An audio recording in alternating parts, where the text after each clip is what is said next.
or they're going to have the match record and the game win-loss differential there too. So, very interesting spot going to Week 7. I mean, this is just getting all tangled up in the center now. And with our next match of LUL versus Planet Odd, this is a super big one for Planet Odd now. They got the outcome that they needed for these standings right now. Right. Misfits dropped their match.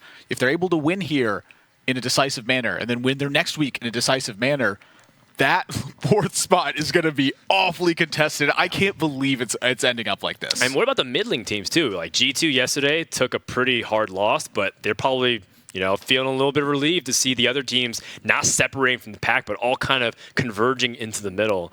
And, one of the interesting things that stand out to me, too, is just how much fun Virtus.pro's having. We don't really see them as a team that kind of plays to just have fun and mess around. They have a lot of their discussions tend to be very serious in the past with Dr. Hippie, with Casey introducing not only a very fresh creative view on deck building and plays, but also introducing more lightheartedness, allows them to stay relaxed throughout the entire time. So, I'm looking forward to see how this matchup's going to go between Team Love You Lots and Planet Odd as we enter the pick ban phase. That's right. And speaking of those mix-ups and having a lot of fun here, Trinity is really different from a lot of other tournaments. Online classes represented across both teams. At the start of the match, they're going to ban 2 of the opposing team's classes, and they will not be available for play. Of the remaining 7, they choose 6 of those that they'll come to battle with, and they leave 1 behind. From there, they play a last hero standing match where the first team to take 6 games is going to win the set. And so far, we haven't really seen too much variation in recent times outside of the Hunter self-ban. Druid Priest have been eliminated from most lineups, and it's going to be the case once again. Now, there is something that's a little bit extra going on in this matchup, too, with Chalky's Lane Muzzy versus Surrender, Hoy, and Sixo, is that all of these players share a lot of similarities in how they approach the game.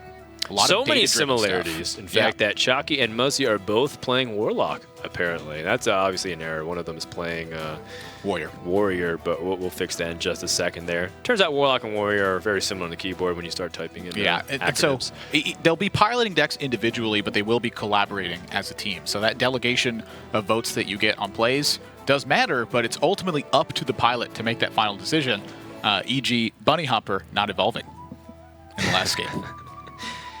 Yeah, I mean, you even heard their comms, right? Planet Odd, by the way, 6-0 is going to be on Shaman, Warrior, Hoy on Paladin, Warlock, Surrender on Rogue and Mage. Planet Odd definitely has a lot of high expectations considering they have the Spring and Summer Champion. Part of me feels like it's been kind of like a disappointment to see Planet Odd's performance so far. Not because we think they're playing bad, but just looking at the results. When you look at Planet Odd, just their resume individually, you feel like coming together should put them as one of the highest performing teams, but right now they're just kind of on the bottom half. And that sometimes happens when you put 3 very strong minds together discussing everything, is that it's like you overthink certain scenarios. Like I think back to, I think it was week number 2 with Firebat casting here, they missed back-to-back turns of lethal with a Defile versus a Bittertide Hydra. Yeah, they were concerned with just defensive play the entire time. You can tunnel vision on just making safe plays when you have a lot of people voicing their opinion on stuff. You're not registering little tiny things as much unless someone's dedicated to paying attention to that. Well, 6-0 is going to start things off here for Planet Odd, which puts them... It's in Europe time, too. I mean, this is very late for them, and then Surrender in South Korea as well. Well, they're around the same time zone. I think that they're 15 hours ahead. So it's from the future? If I calculate correctly, which means that right now, if it's 2:30, Surrender's 15 hours ahead, like in Asia. So that would put him at 5:30 a.m. right now or something like that. He's in the future. Or no, 9 a.m.? I can't count. Does he know the result already? And then 6-0, of course, and Hoy, and just anyone in Europe is at midnight around. So. I wonder where 6-0's at right now, actually. That's not his usual house at the moment, so I'm curious where he's playing from. But he told me he was traveling because I think there's like a big Korea tournament coming up for him, like Orange and him and a few other people. Oh yeah, he's traveled quite a bit abroad for extended stays for different tournament series. Yeah. Well, in the meantime, Chalky, he's been kind of quiet just in general outside of the Trinity Series. But we know that when it comes down to it, he's one of the best when it comes to preparing and also in-game play. It's all about whether or not they did anything extra this week. And I think Team Lots is more of like relying on just solid play. When you have guys like Zalay into the mix, Zalay's a big fan of just playing good, playing well. Yeah. And Chalky is definitely more on the innovation side, and Muzzy's kind of in between, I feel like. You mentioned yesterday the idea of a specialist on your team and how important that could be. These three have different things that they specialize in.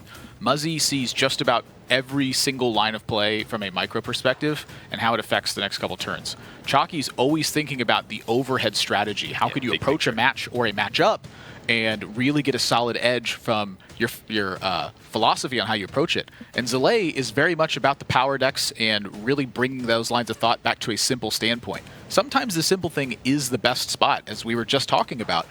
When you talk too much about complicated things, sometimes you miss the small stuff. They have a great dynamic between them, and you can see how from week 1 and 2, where they start out 0-2, that now they're vying for that first place spot.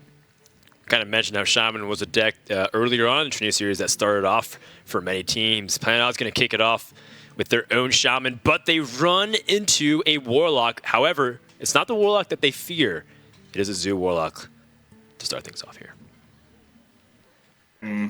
Yeah. You're right. If we get nothing, are we happy we have it? Yeah, I think we want cheap stuff against Shaman. Yeah, I want to be on the board. I agree. Like, it's a favorable. We just need to not have a god-awful draw. Good work. They 3 kept. Bad work. Yeah. This Firefly is going to be a tilter, huh? I think we're going to double 1, yeah. Yeah, most of the time. I'm in charge now. Well, quite obvious they have single one. They don't. It's really gonna die. One Blood Fury, anyways. So we might as well double one. Right. Well, the argument would be to like play 1 and then tap Coin Serenite. Yeah, I mean, they very obviously have either a Flame Tongue or a Claws. I'm thinking it's more likely to be Flame Tongue, but it could be either. Yeah. Like, I think I would double 1 and hope to. So we double 1, they Flame Tongue, they have to take 2 double trades, yeah, and then we just get playables, right? Yep. Yeah. We can rip like Captain on 3. Play. Yeah. Okay. Play the Malkazar's Imp first. That way we can utilize the value from the Actress Veteran Battle Crop. Correct. Buff. Need theory up. Speak your piece. Of course. You know, full dice, but it's fine. I mean, we have a 1 and yeah, it just them have a decent there, though, right? Actually, yeah, because they trade the pitch, trade the 1/1 or 1. Like a Jade Claw. Yeah, what about Firefly? No, yeah, right. We just want to all this turn to be mana efficient, okay? But I clear here everything, right? Yeah. Yes. Ah, I guess I could go for the 1/2. 2 damage face to us. I guess they trade no matter How what. do you get punished? Void Walker, 2 Void Walkers. Wasn't really punished. then we have Port. Do that trade. Yeah, I think it would still do that trade, even if they Void Worker. There is little time. If you don't mind, I would face here. Like, I don't see how we get punished. If there's some I missed it, then I'm fine getting punished there, but I don't want to miss that 1 damage. Okay, we go pace. Also, since you have Port Select, there's even more reason to do. Just a 0/3. Going into like 3 mana and a Claws, which is just very much more awkward, right? Mm-hmm. Yeah. So we can wait, act like we have a 1 that we don't really want to play because it dies Claws, so we tap. Yeah. Good stuff. Yep.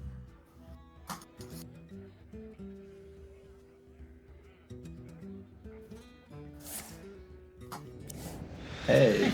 I was thinking of. One of their cards could be Galaka. I mean, obviously we have no way to respect that whatsoever. I mean, they wouldn't tempo it here, I guess. They just totem. It's actually really good at recovering. Bad first turn. Our hand, yeah. Yeah, it's quite good at that. Okay. Would have been a tilter to draw patches. Yeah. So, Okay. Captain, we're gonna kill the Firefly. Which one?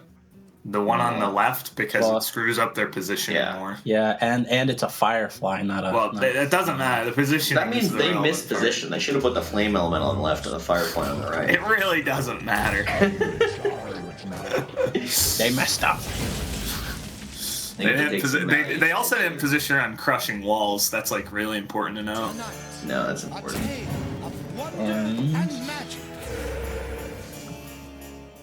Okay. Tilter, but we do have Dreadlord coming up. Yeah, so they don't have Thrall. So the question is, do we play Serenite or Voidwalker Blood Fury if we're expecting them to evolve? Because the Voidwalker Blood Fury is pretty good. Both are pretty bad to Both flame. lose to loss. Or to flame. Right. So it's a 4/6, which is better on board and makes them less likely to trade in their 1/1s, correct? Well, they just flame. What about Jade Lightning? Trade this right. stuff. We think they have a Flame Tongue. I think it's better to play. Don't play it, right? It's better to play the Voidwalker, right? Because it's a more situational thing to go Voidwalker Fury Potion than Serenite. Well, no. The thing I'm thinking is Serenite costs 4, and we can fit the Voidwalker. We can fit Voidwalker in on 6 with the Dreadlord. Yeah, but the Voidwalker is stronger now. The Chain Gang makes them trade their 3/4 in some of the time because they don't think they need to Flame Tongue. Need to Flame Tongue. So I think Serenite's better.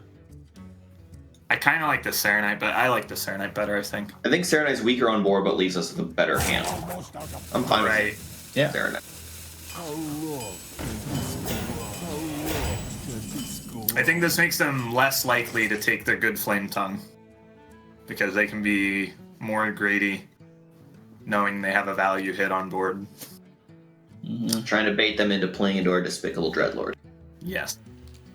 The team discussions from these two are so very interesting, and right now they're so very different. I mean, 6-0 is looking like he's quite stressed, and that the issue is really pressing. Of course, see his camera stuttering a bit. But Team Love You Lots is talking about so many different angles, and despite their life tap on turn 2, that Captain was a big saver for their hand because now their recovery potential looks very strong.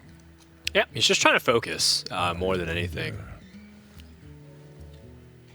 And calculate like what's the best way to play around things, and I think it involves some kind of portal play. Manatide Totem's also pretty appetizing, considering that your hand's looking very weak, and digging deeper into your deck will be very crucial. The Manatide would require you often to trade off a lot of stuff here. Yeah, it's just 1/1s that you summon back anyways. And so I quite like this and saving the wow. I'm sorry, saving the portal. Oh, this is really cool too, actually. This is a lot of power on board. I like this. This is the strongest against a single Despicable Dreadlord. Now, it's not the best against back-to-back Despicable Dreadlords, but Love You Lots definitely feels pressured when they see this. They are thinking Thrall right now. Yeah, I mean, I was thinking like, man, Manatide Totem's pretty good on an empty board against a deck that already summoned patches. And Manatide helps you dig deeper in your decks so you can get Doppelgangers to evolve. But this is pretty cool too. Yeah, let's go ahead and listen to Love You Lots. I'm curious how they want to play these back-to-back turns. Malcolm. Do we ever want a Chain Gang Malcolm? Or a Chain Gang Voidwalker, rather? Knowing that we give them the trade, but we have the Dreadlord. I wonder. I don't really like giving that trade. I like the Chain Gang, I think. Chain Gang is what I'm going towards. And then what one do we play? We want the Malcolm, we think? Yeah. Yeah. Unless we're gonna draw a discard card next turn. Right. How relevant's the taunt? It's just the value trade thing. I think it's Malcolm. Okay. I mean, if we draw Soulfire this way and the Malcolm lived, it could be something good. Yeah, which it's living currently. So Manatide Portal trade is all out up against us? Yeah, we're not Or gonna, do we ever... No. Sorry? I don't think Primeval Totem is that strong anyway. Primeval Totem gets so punished by the 4/5. I think. So we put our Mana Tide. I think I play Mana Tide first because of the this 2-3 guy. Yep. I could hero power 5 of them, like it's very good if we get healing totem. But if we don't, if maybe you get the 1/1, it gets punished by the 4/5 harder, so I'm not sure. And also spell power totem, right? No spell power totem doesn't do much, right? No, spell power doesn't do anything. Okay. What do you think? So I like. Mana Tide. Okay. Yeah.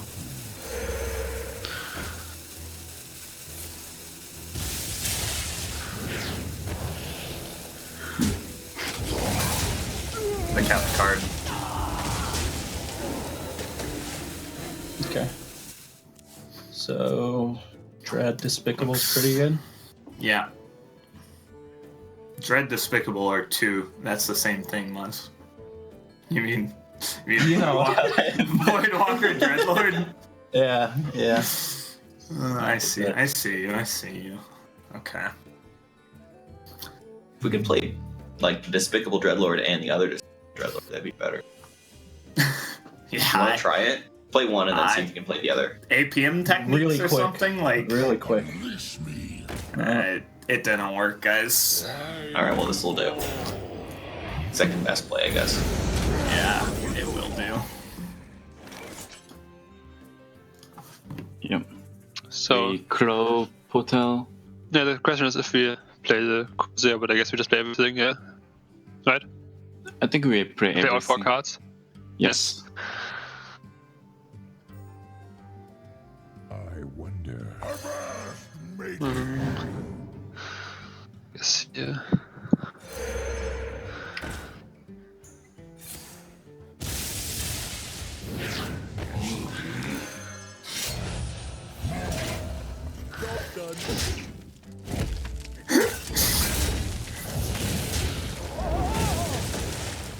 Lord.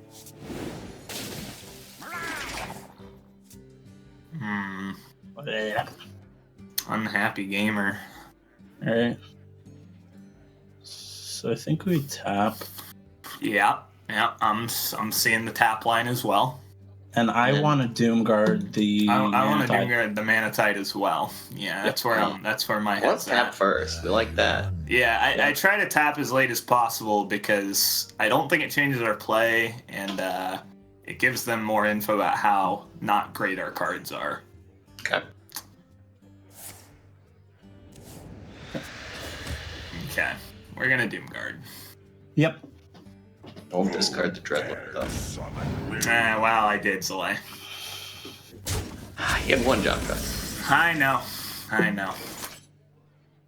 Not great at that. Discarded the good ones. I wasn't good at that one job. I'm very sorry. So we hero power first, like obviously. We could hero power was to fix one bad drop, but I think just getting one more 3 drop is too good. Better than like fixing. What to do? Since it's 5 targets, it's like I don't mind using hero power after. I still think it's better to hero power first. Like, obviously, there's low rolls, but there's 3 drops are terrible. Like no doomsayer for winner. So I don't think there's anything that we have to fix, and just getting a 3 drop should be fixing one, I think. There's like that 4 drop that deals 5 damage to all our minions or something. Oh. Kind of That's a... I guess. So like I feel we pretty far ahead. Hero Power first. Like it looks okay. Yeah, I'm just gonna swap first, but it's all Roy's fault because we look so stupid if we play it now and get the 4/4. Sense. And they top deck Thrall. Jeez. Abomination. They're pretty bad, but they're probably good enough, unfortunately. Yeah, so they have. They're gonna have 13 if we don't tap, if we were to just play 2 cards. Our best tap is like Soulfire. Voidwalker's okay, but yeah. Voidwalker. I think we tap. Yeah, tap, hit Soulfire, Crystal Weaver into the 3/6. We And leave them Soulfire. with 10 and we're at 13. Yep. Seems good to me. Voidwalker keeps us alive. Otherwise, we're dead on board. We are dead on board. Wrap it up. Just 6-0, so Because they're playing so sharp. Haha. 12. 6-0 takes it home. 1-0 for Planet Odd as they take down the Zoo Warlock, which has been a pretty strong opening deck as well, which could be exactly what Planet Odd was putting on Team Love You a lot. There's a lot of mind games with the opening decks these days, with what teams are expected to open versus what is traditionally good to open and what you want to use to counter with. And Planet Odd, they're not too joking in the game, but they start getting joking when the circumstances are favorable for them. Yeah. Heard Hoy make the 6-0 joke right at the end, and with the way that Trinity Series is shaped up, it honestly would not even surprise me to see something crazy like that. We are due for a sweep based on the way the first series went, 4.5 hours, when we expect it to go 3 hours usually on average. Yeah, by the way, game 10, 4.5 hours. Yeah, we could have gone longer. Indeed. So Chalky, the Warlock is out for Team Love You Lots, and they're on deck to answer Shaman, but a pretty wide availability for how to handle this. I mean, pretty much all of their decks have some serviceability against the standard-looking Shaman lists with Evolve style. Yeah, and Shaman is easy to counter, but one of the classes to do it with is Warlock. And That's right. It's now been taken away. Let's say you turn to Mage, then Mage gets sniped down, then what do you use to counter Rogue? Warrior, Pirate Warrior, then that gets eliminated and you can't pressure your other opponent's mages. It's really interesting to think how it ends up coming out into play there. A lot of things can domino, but I think if you do end up losing a valuable deck, you'd rather lose it early on than later on, because the early on you can still recover pretty easily. Yeah. I think once you lose the wide range of decks, that's when things start to become a problem. So, just answer this back strong right away. Planet Odd just tries to take an early win with Shaman, anticipating an aggressive queue up from Team Love You Lots, and it's a big payoff for him. Do you watch My Hero Academy? No, you don't. But the way 6-0's face with the shadow complexion looks like All Might when he's in his normal mode. Okay, you have no idea what I'm talking about. I'm totally weeping out. Yeah. But it's just so funny right now, the way the dead giveaway from me. No one knows what I'm talking about except for the 10 weebs in chat. They understand exactly what I'm talking about. The dead giveaway from me was you going, do you know what? Have you? No, you don't know what I'm talking about. As soon as you said that, I was like, I looked at this Texan and Mexican guy next to me, Spanish, with a 5-inch thick beard, and asked him if he watches anime. You recommended Attack on Titan to me, and I hated it. What I've just realized is the 6-0 is All Might in normal form. That look right there. I will show you a picture of him right now. I want to pull it up on my phone. The moment we get off camera, I'm going to go on Google. As soon as we get to Elizabeth, I'm going to show you, and you're going to laugh because you're going to know exactly what I mean. Similarities of people and then ideas. Someone needs to Photoshop that, please. Oh, man. Do it for Dan. Tweet at ESL Hearthstone. Yeah, if you guys want easy likes in Karma, just go ahead and do what I say. But people on the internet will know. People who obviously live normal lives and don't really partake in that part of Japanese culture, you obviously don't know what I'm talking about, and you want me to shut up immediately. I love how a standard of that was people who live normal lives. As though anyone who watches anime does not live a normal life. Who don't partake in that specific aspect of Japanese culture. It's a great show. You should watch it. Anyways. Look, you told me that the Attack on Titan was the least anime one of them, and I got about 3 minutes You don't like in. Attack on Titan? It's definitely one of the easiest ones to enter if you're not a big fan of that style. I don't know what it is. I like the idea of what anime is, like these crazy normal people that have these strange superpowers. Yeah. But I want to see Hearthstone the anime. After watching marathons on Twitch. You want to see Hearthstone the anime? There's a what? Hemet jungle hunter in this shaman right now. Okay, this was something that 6-0 was theory crafting on social media. He was talking about how Devolve was bad, specifically in shamans, and people need to rethink what they do with shaman decks. And he's talking about how there's up to 6 to 8 slots you can change in the deck. And one of the cards he theorized was Hemet. And I wasn't exactly sold, but the reason why is because towards the late stage of the game, when you drop Hemet, you want to be hitting Bone Mares, you want to be hitting Jade Lightnings, your Ayas. Oh, it makes a lot of sense. I like Hemet a lot from an idea standpoint. I have just yet to ever make this card work outside of Raza Anduin Priest, which the big win rate is the Raza Anduin Priest. I've used it in basically everything you can imagine, though, trying to manipulate a solid last chain of cards. And I just haven't been able to nail it, man. It is really difficult. But that card is scary to me. Yeah, I've only seen Hemet played against me in two ways. One was the Archbishop Benedictus combination, where you steal their deck and remove a bunch of stuff, get Raza into it very quickly. The second was my opponent played Journey to Ungoro and then Hemet the Jungle Hunter and immediately conceded. Versus Love You Lots' Mage, this could be quite tough. Think back to the series we just saw with Misfits and Virtus Pro. Control Mage was a big talking point for that, and that's something that Love You Lots has been experimenting a ton with throughout Trinity Series. Multiple iterations and different ways to attack this. I'm curious to see how Planet Odd is going to approach this matchup, because they don't quite know what it is yet. Let's go ahead and listen into Planet Odd. Hope you don't play Alkaline. They just don't do anything. Are you in the secret? Just ping the 1/1? I would still assume that they just ping the 1/1. Anyway. I think we can trade. Well, we get their claw. So the main punish, I think, is giving them a portal when they don't have another good play. Is that good for them? Sort of. Yeah, look at our hand. What does portal do? Yeah, we're not happy about that. The 2 damage. I guess we are already. The main reason to go face would be if they hit our guy and we're happy that they lost the Jade Claws. But why? We don't run any more minions that they can Our hand is like, yeah. We don't give a shit about face damage. Yeah. So we should just trade to deny them option. Yeah. Runs out on me. I don't think the claw is. The other thing is if they use the claw and we could just ping, but if they don't give us a ping target, that means Glyph is pretty fine. So, like when they totem here, which they did. And hey, there's our ping target. Yeah. We're not gonna worm, right? Or we could worm ping, but I kind of want to get one of these glyphs. Yeah, I want to get a glyph. Like My instinct is the double glyph. Yeah, we could get Flame or Firelands portal off of a glyph, which would be insane. Yeah. Let's start with one glyph. Yeah. Sure. So I got Frozen Clone, Iceberry, and Cone of Cold. Cone of Cold makes sense to stall. It's better than Barrier. Frozen Clone is pretty weak. They haven't played their small stuff, so I'm thinking Cone of Cold. I agree. Hit him with the cock. I want to ping as well. You want to ping?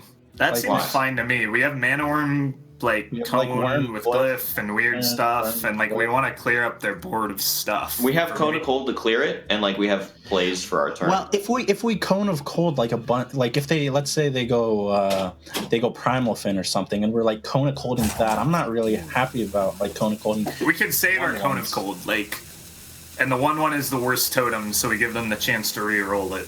I think pings. I want to benefit off the Cone of Cold freeze rather than. Yeah, we don't necessarily want to Cone of Cold this next turn. We could if it's good, but if they play ones here, it'd be good probably. We want to clear up the board for the Meteor. We don't want them to be able to put their big thing next to a 1/1. They could also play Volcanic Potion in that day. Easily. You could heal a portal into it. I'm fine with that. Hero Power Portal is better. Okay. There's no more Spire in the game. It doesn't matter. There's only positioning matters. I think it was a portal minion on the left. So I portal first. Sure.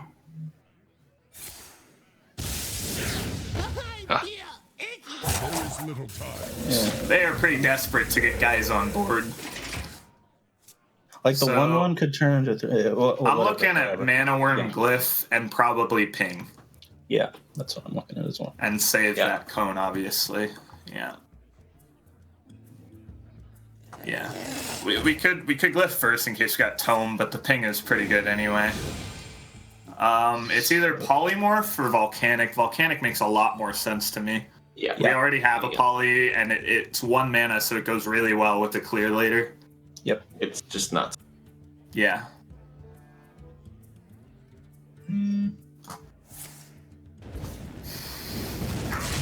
Leper Gnome was better than Wretched Tiller here. Oof. Oh, yeah. So, flexing from below? They got a portal for one of them, but Sell that or coin.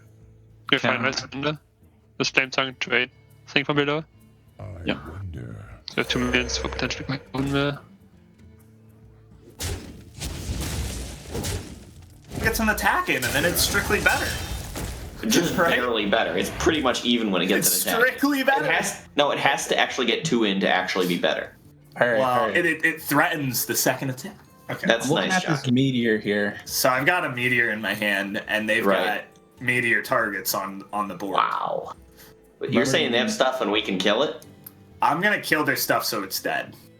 That sounds game theory optimal. Game theory optimal. No counterplay to that meteor. What does game theory optimal mean? Oh, you went It's a around. meme. Yeah, it's a meme. Come on, get with the times, Muzz. I'm sorry. Oh, I'm. If you there's a Karen. polymorph it, they don't get the beneficial effect of the death rattle. Are you sure? Yeah. We're gonna ping instead of Yes. barrier because they run bone mare. Okay.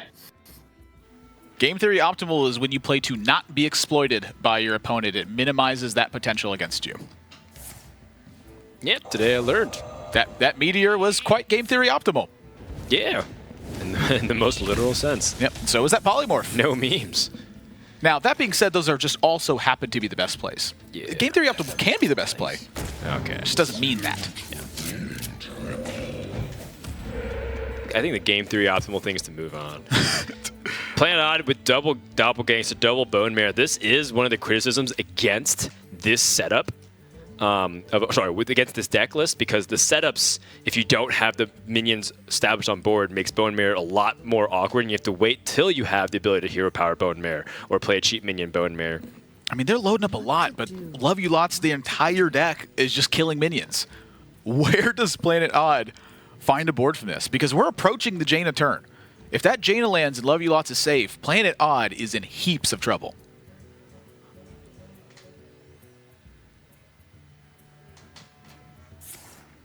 Yeah, this is bad. This is very bad.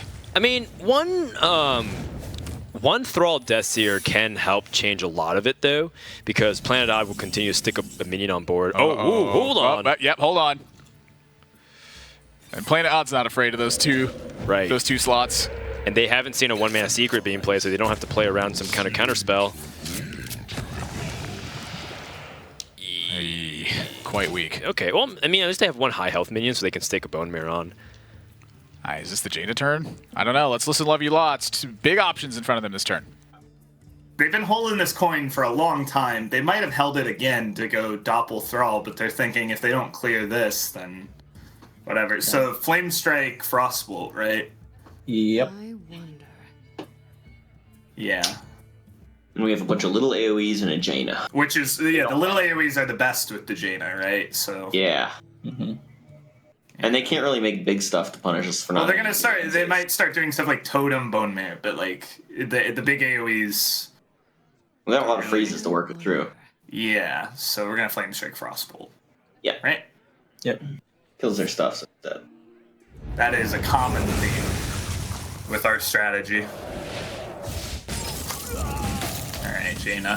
Sorry, one more turn, then we'll get to you. Like, our deck has a lot of things to kill the big stuff that they will inevitably make. So yeah, the freezes should get us there. Here comes Bone Mare. Horse noises? Okay. Alright. Well, we just Jaina into this. Yep. Great. Cool. Do not fear power. Fear those who wield it. Yeah, this is starting to get pretty bad. This is very anti-aggro in the truest sense. Right.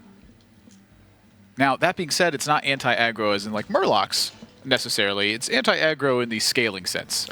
Since most of the aggro decks do that nowadays, this mage, I think, makes a lot of sense in Trinity Series. Does Token Shaman really count as an aggro deck? Well, it scales. It's like the way Just a that Rogue is. mid-range deck. Yeah, I mean, Rogue, all the aggro decks right now transition into mid-range decks at some point. Except for Murloc Paladin, sometimes. Like when they run the Cold Light Seers, they tend to top out around 5. 6 with the Spike Ridge Steeds. But Right.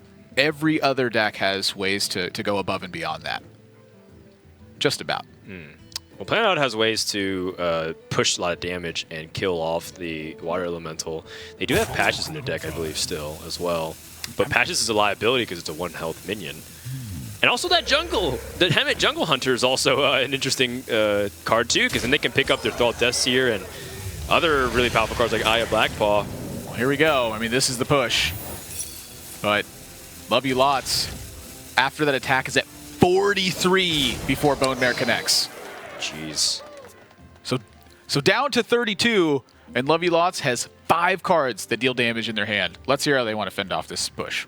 To clearing up these Bone Mares before they do draw that evolve / draw, right? Yeah, my instinct was to go like Blizzard, Volcanic, Ping.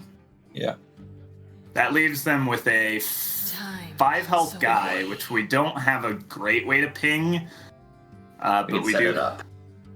Yeah, we have Kona Cold plus our guy trading in plus a ping. They don't really have much response to the Welly on board. We deny them an 8 or a 9 drop based on them drawing the evolve, right? Mm-hmm. They could be greedy and hold an evolve here, or hold a thrall here. Thrall, yeah. So we wanna clear up more, right? We don't want to be greedy. Talk me into it. Yeah. Easy, set it up. The time is now. Hand me a Blizzard Volcanic, Chuck. Good. Alright, water alley count 2. Hey. Like, they're down their Doppels, they're down their Bone Mares now. We're just trying to remove big stuff before they can get the Thrall or the Evolve online. And then... Yes. And it could have them a 1/1 target. Like if we hero power, if we patches, we could. If we get spell damage, put Jade Lightning, put patches into kill Angel. Bloodseed Corsair Hero Power Evolve. I think hero power, if we get spell damage, probably Jade Lightning, patches, kill it. If we don't get it, play all our minions and evolve. Okay, so Hero Power first? Yeah. Yes. Didn't get it. Okay, no, I just play Hamlet, Corsair, go for this patches, evolve. Corsair first, right? Okay. Yes. I'm thinking they don't have Evolve, they have Thrall, if anything, right? Yeah, that's what I mean. Or they top decked Evolve. Damn it. There it is. Top deck Evolve. Ooh, that was pretty good. Not good enough, but pretty good. Anaconda. So, what can Anaconda pull? we want to... Okay. They have 5 cards in deck. One is Thing from Below, one's Thing. We want to clear up stuff. I want to clear the big guys at least. We want to clear the big guy. Yes, that's very important. We're gonna Blizzard, I'm pretty sure, and we're gonna Valet and get a ping somewhere, right? What if we? Well, I want to clear the Medivh. What if we right? I want to clear the Medivh and the Anaconda. So what if we Blizzard, ping the Anaconda, see what happens? He wants to fireball the Medivh. Not necessarily. We can fireball trade Cone of Cold.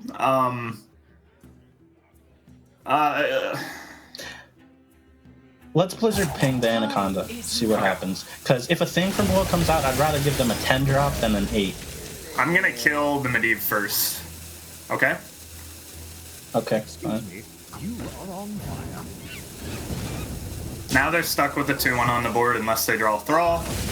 We know their card isn't a big boy. So let's start thinking of the 5 cards in their deck, right? It's Thing from Below, Thrall. Do they play Scaleman? Jade Lightning? Thing from Below, Barnes, Thrall. 2 Jade Lightning. 2 Jade Lightnings. And an Aya. And that's it, right? Yeah. And so the card in their hand is a Lightning or Barnes or Thrall. But they would have Thralled. So it's a Lightning or Barnes on the left, and their top deck, and the coin.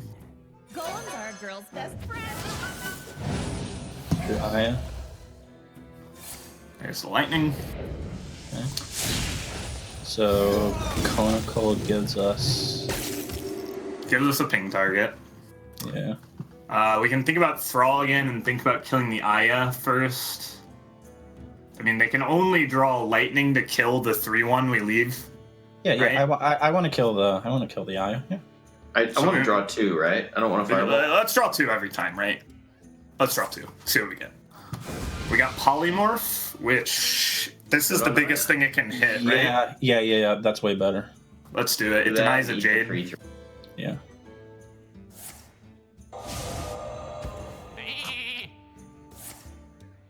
We never eat anything else, right? Right. They're gonna end this game with the Crypt coin. Yep. Let's see, it's a 3/3. Alright.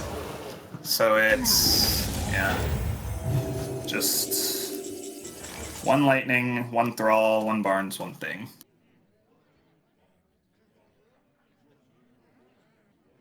Yeah, we kill that easily every time. They can pool up for their thrall to try and get a bunch of big stuff. But below. That's what. Do we just trade into the War Daily and heal power and see what they do?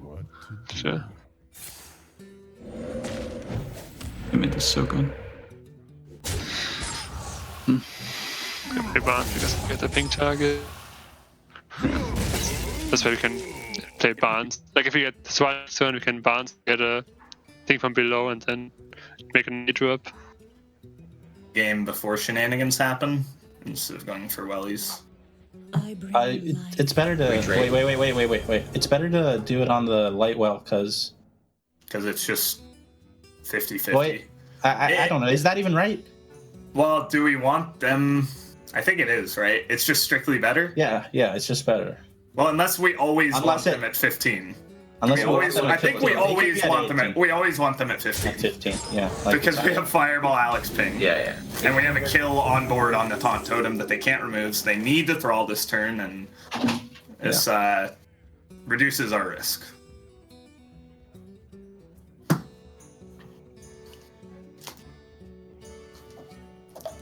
So they got to see our Blizzards this game, and they saw 1 Meteor. I guess making it to 7 could be decent, but like 9 drops kind of things. I don't think we want to. I think after. Okay. Tonight, a tale of glorious redemption. Yeah, probably alright. Didn't mess it up. It's amazing, man. I am the frozen heart of the Scourge.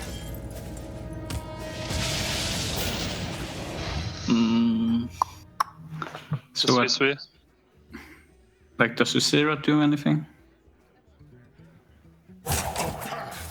Maybe. I think really, really good to win. So like, I'm just trying to think like what card. Okay, I'm just gonna make it on Medivh then, right? Because I guess getting Uzera might something, but I don't see another out.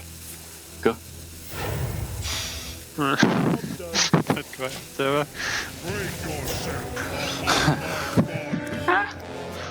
So we can Kona Cold, trade Alex into the 2/8, trade into the 5/5, and ping it for a Water Ellie. Right. Yeah. That looks good to me. Save all of our burn, because why not? Yeah, but we don't need to show them Fireball. They might not believe Fireball's in our deck. Cause Yeah, that's true. Coning this. Yep.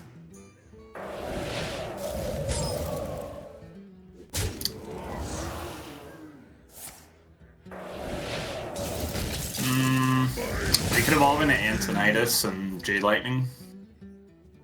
Does that win them the game? Probably not even.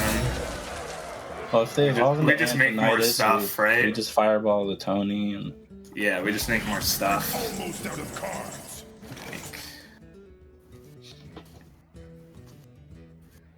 Yeah, whatever.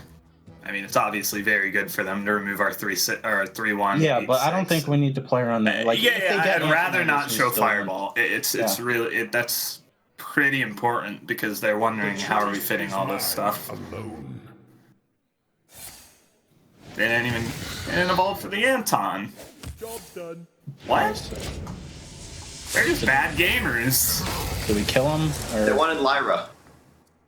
Oh, okay, Lyra. I mean, that seems a lot worse to me. Do you want to kill them or what do you want? I want to hide info. I want to kill their 6-drop and just keep pinging. Like, we can Frostbolt, I guess. Like let's Frostbolt. They know we have 2 of those. They know we have 2 of those. Yeah. Like, this is a very easy closeout. Yeah. Their last card's Thing, like, they can get a 7-drop, but it doesn't matter anymore. We didn't miss a lethal shot. This is called hiding information. Okay. No, it's actually game theory optimal. Game theory optimal, yes. This is actually the opposite of game theory optimal, I'm pretty sure. But it makes the meme all that much better. There, see? We did. Harambe! Cantina. There's no miss lethal, only, what was it called? Beautiful Masan? Team love you lots with the extended Beautiful Masan play, and that is going to tie up the series at 1 game apiece. Yeah, curious if it was game theory optimal. That's part of the problem with game theory optimal is it's also very difficult to identify as well. So even if you're claiming something is, unless you've calculated it exactly, you don't know. It's going to be okay, Admirable. It will be okay. Yeah, it's okay. Yeah. Yeah. They're just words. Yeah, they are just words. Yeah. I mean, sticks and stones, though, those hurt. Yeah. Right now, Team LUL is going to take the momentum as they grab an important counter victory. But it's kind of like we mentioned. If you pull Mage back into the mix very early on, and then Rogue all of a sudden has a lot less hard counters, and maybe that frees it up. Yeah, that is part of the benefit of leading with a deck like Shaman and pulling that counter right away is that maybe that Rogue gets to sit back for a little bit and find a spot where it suddenly doesn't have a deck that fights super well against it. I would imagine that Team Love You Lots has paid particular attention to Rogue and tried to strengthen some of their matchups across the board against it, given that I know that they think it's quite powerful. But something that is important to note is that they managed to conceal the Fireball. Planet Odd may be thinking that that's a different rule slot. They may be thinking about Doomsayer, maybe thinking about Frost Nova in some situations, maybe even Medivh potentially being an option for them. I mean, the fact that that's not known to them could also cost them spots where they take risks with their life total as well and try to push damage. It is important to conserve information when the time calls for it. Yep. In Hearthstone, information is power. Almost directly tied as 1-to-1, considering how important it is that closed deck lists remain hidden for a lot of these players. Love You Lots seems to follow most trends here, but one of the funny things is that they actually have a 100% win rate with Hunter. That's right. That's a very small sample size. It's a sample size of 3, I believe. Which is quite large if you ask Reddit. That is pretty much the sample size that they work with in almost all of their assumptions and conclusions.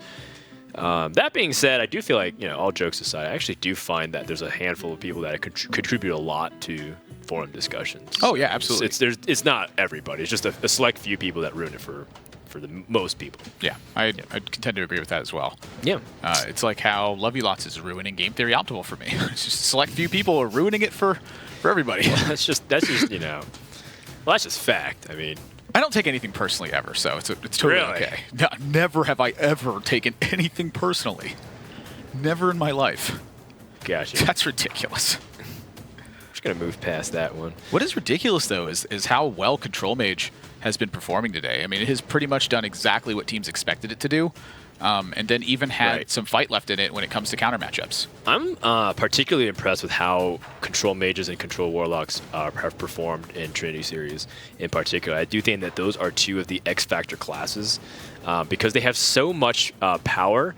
They have a lot of room for deck building decisions too, and you can also even vary the type of deck you're playing. You can play a Zoo Warlock, which is also very good, and also has slower defensive tools if you don't want to go aggressive. And then in Mage, has Freeze Mage, it has Tempo Mage / Secret Mage, and then there's also some like very weird janky decks too, like Highlander Mage that some people even bring to tournaments. Control Mages, there's Burn Mages, there's just a lot of different kinds of mages. We've seen a different variation of a what's it called, a Fatigue Mage kind of in a way, where it's just like they don't really do anything except remove stuff and then rely on Frostless Jaina. Yeah, it's dedicated to beating certain styles of matchups. Honestly, a deck like that Mage would struggle a lot to any deck that's meant to just have extremely slow, very powerful counters.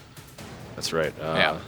Like if they just have like some strong combo that takes forever to assemble, honestly, that's where this style of Mage is going to struggle the most because they do a pretty poor job at pressuring.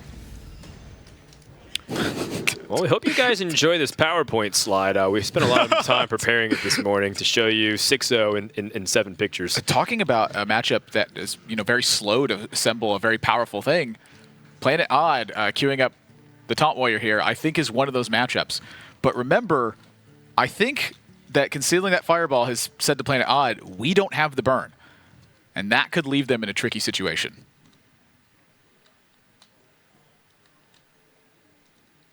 Yeah, I think when you see Warrior being queued up, you can assume either the Quest Warrior or you can assume a Pirate Warrior. Both are viable options to pressure. Which do you think performs better? Well, Deadman's is also in the mix. Oh, yeah. Sorry, Fatigue Warrior is also into the mix. That's also Yeah. good against mages we've seen. I would tend to not prefer Pirate Warrior this time. I don't think it has the punch that it used to. It really lost a big hit, not just because of Fiery War Axe on turn 2, but it lost the Fiery War Axe into Bloodsail Raider when you're on coin. I mean, that is a pretty significant portion of win rate because that's just a super strong opening that's tough to beat. Yeah, it just it doesn't hook you quite the same. Yeah, just something about it. Like, you know, you're out there setting sail, looking for new adventures, and just Pirate Warrior can't quite find them right now. It's just the deck performs all right. It's not superb. Yeah. Well, can't drop patches if you're not playing Pirate Warrior. That's the benefit. Let's listen to Love You Lots as this early game gets underway. Unless they're at it right now, in which case I'm kind of upset, but like they run like one Tar Creeper, one Bloodhoof in previous weeks. Other than that, full standard double brawl. No battle rage. Yeah, like Muzzy said, no battle rage. Very always run battle rage. Armor up. Secret up. Yep. -2. Alright. Sweet. Hold ahead by 8 HPs this turn. One more yeah. Good stuff.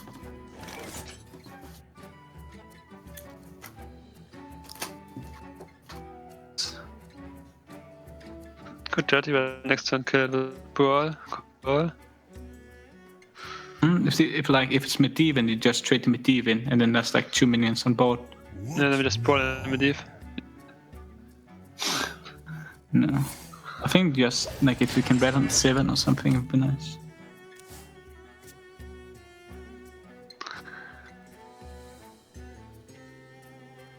So do we rope this turn?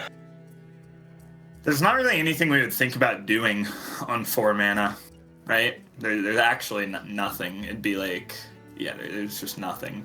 We'd think about pinging them or not, which we're gonna ping them, so. Yes.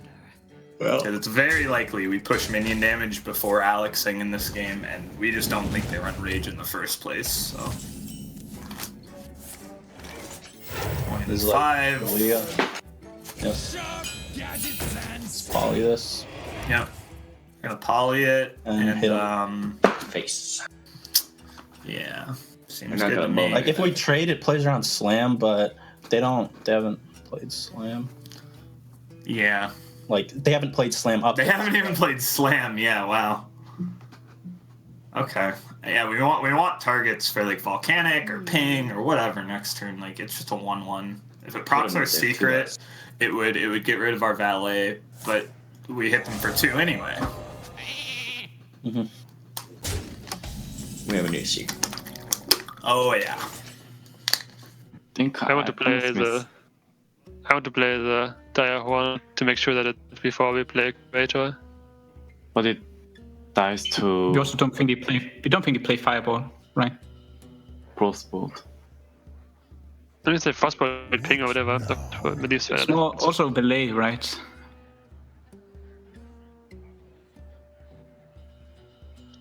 Why do you want to play Direhorn? Play Medivh. Or Like if because they have like, Creator? What? if you play Armor Smith and he like double Belay, you can just ping it as well. Like one Belay for Bolt. He doesn't protect the early Armor Smith. Would you ever trade with the 1/1 because of Metro, or we don't care about that? If you play Armor Smith, maybe. If we play the 3, just go face, no the 3/6. Okay. Thought coining it at they top deck for that. Ah, jeez. That's quite good. Jeez. Armor Smith makes some sense. Whirlwind, fishes, just stuff like that. We want to do that on 8. I think we're just gonna Blizzard, right? We're gonna spend our mana to play our stuff. Yeah, we're gonna Blizzard That and kinda- chill and evaluate next turn. We might Flame Strike, we might Portal, we might trade in Volcanic because we want the 7s for Medivh. It's an optimal Blizzard turn. Seems pretty cut and dry. Can definitely think, because we do have a lot of cards we could rep in this spot. Meteor, Poly, Fireball. We could be debating if those are better and then be like, no. Don't waste our burn. Alright. What are they doing next turn? Playing off the top like they have been. So that's where my mind's at. Like, they don't play any 6-drops, and they use 2 of their 3 5-drops. So I think their hand's unplayable. Stonehills? Their hand's unplayable. They will either play off the top or do something pretty poor. Like, they're thinking about Dirty Rat, then they're thinking like if they have that. Dirty Rat's in the range still, right? Mm. Well, there's another one of those 5-drops that's come into play. They have been playing off the top for Planet Odd, but it's no shortage of plays for them. This hand is still quite strong. Yeah, and Love You Lot still has the also threat of the Dirty Rat disrupting everything too. If Medivh comes out of the hand, then Planet Odd will just pretty much cruise to a victory because Mage has no pressure against the Warrior without an Alex Straza, and Frostless Jaina I don't think is going to be able to single-handedly fend off the Warrior, although it definitely can give his run for its money if Warrior stalls on the quest. We know that's not going to be the case because Curator would be able to finish that quest for the Warrior. Yeah, it is quite interesting, though, with the water elementals. I mean, if those start to pile up, that can be a problem for Planet Odd. And so holding onto the burn, I think, is an important facet for Lovely Lots because they have Frostless Jaina. So how does that conflict with the way the board is building right now? I don't think they care about the armor total for Planet Odd as much as they care about just keeping the board position somewhat in check as they move into Medivh and then move into Frostless Jaina. Although Planet Odd, with that Dirty Rat, Lovely Lots was correct on the read. And this is the time. If they don't play Dirty Rat here, they are going to see Medivh, and there it is. Well, yeah, okay. I was like, wait. Yeah. Big turn. Big turn for Planet Odd. I mean, things were already looking bad just by the nature of the counter queue, but this makes it very difficult for Lovely Lots to be able to do anything in this game now. Yeah, I mean, they're going to quite literally rely on Frostless Jaina to pull the rest of the way in this game. And that is the proper usage of Dirty Rat, at least the textbook usage. The turn before they wanted to play a very powerful and impactful battle cry. You want to play the Dirty Rat and pull out that minion so it doesn't get its effect.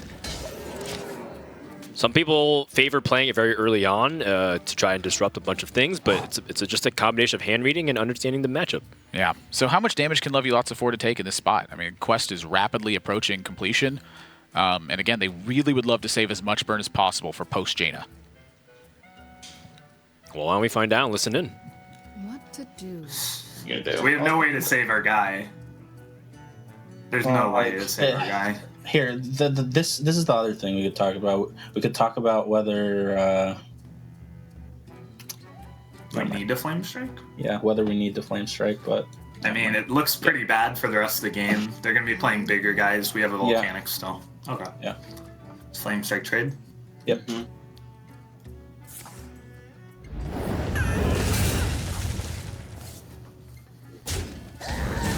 You guys know what Spiked Hog Rider says when he attacks? He makes no idea. He makes pig noises. He makes pig noises and he says, "This piggy's going to market." All right. Okay. So Let's play Jaina on Curve. Yep. Do not fear. We could have repped Alex by thinking for a long time, made them more likely to rat. I don't know. You're gonna shoot us on 10 minutes. Yeah. Right. They're setting. If we get a 1-mana from Stone Defender, we can hero power the new weapon this turn. To get it now. Like, if they're ever gonna get a lot of water elemental, we can always brawl, right? It would be so nice if we get a 1-mana taunt, play it with our hero power this turn. The next time we can also play like the 6/9 weapon and hero power.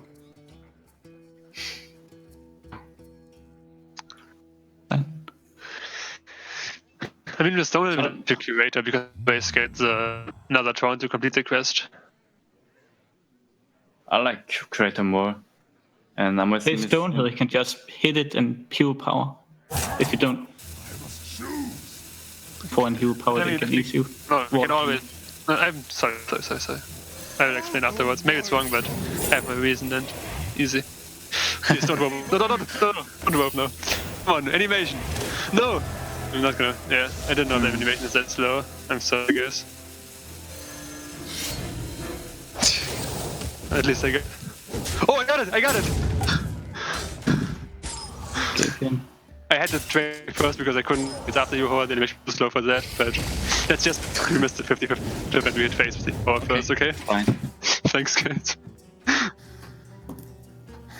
Meteor ping comes to mind. The thing is frozen, so we could like go block valet ping. Well, they can always yeah, that's true. I was thinking they can always kill it with like a whirlwind, but I guess we're not dropping it low in that case, so I kind of like your play. Yeah. How do these games go? How do these games go? Yes. We either draw Alex and kill them, or we're in a bad spot. Their hero power beats ours, you're saying? Oh, yeah. Because ours doesn't have targets. Okay. So, go on, Muzz. No, we're just gonna block valet ping, right? I think so. The valet is burned, but it gets more stuff on board. What do you mean it's burned? I could use it. Well, it's 3 damage, whereas the meteor isn't technically 3 damage. We're missing face damage. Yeah, that's fine. Yeah, if we draw Alex, we're looking decent. They still have Armor Smith to play for armor. That's their only armor gain. Yeah, 8 damage is typically better than 1 damage when it comes to hero powers. But the 8 damage hero power doesn't spawn a lifesteal water elemental. So that is something to note. You know, if Planet Odd just gets a couple of unlucky shots in a row and hits Lovulots in the face every time and can't clear the water elementals, all that damage can get healed back up. But they have the safety of Brawl. I'm still trying to find a way for the mage to really pull themselves out of here long term. Now that the quest is kind of online and pushing a lot of damage. I think it does require them to draw Alex Strasser relatively soon, but and then the question becomes if they're taking too much damage. Oh, big time snipe. I mean, they can stall out for a while, but water elementals go down pretty quickly to the Ragnar's hero power. There's some big minions that were just added to hand. I think Team position as well. I think Team Lovulots is in a lot of trouble. Firelance Portal helps. There are some pretty powerful 5-mana minions there that can get in the way of Planet Odd. But even like the strongest Earth Elemental is goes down to just the hero power. Yeah, I think that I must decide. What spawns extra stuff? Oh, Skelemancer makes the 8/8 when it dies. Right. On your opponent's turn. Yeah, that's a good one. Anything that spawns stuff right now, or like has a divine shield, those are the sorts of draws they're looking for. Now, again, Planet Odd just has a lot of counterplay to that sort of stuff, but you know, piece by piece, can Lovulots get there with that game plan? That's really the only hope that they have, I think. The burn plan is slowly starting to slip away because Planet Odd is just able to pressure so much. This is quite interesting. So they're going to preserve the Curator under a Frostbolt, it looks like? Well, I think right now the priority is to constantly threaten to generate water elementals without having to extend, without having to use their resources. Yeah.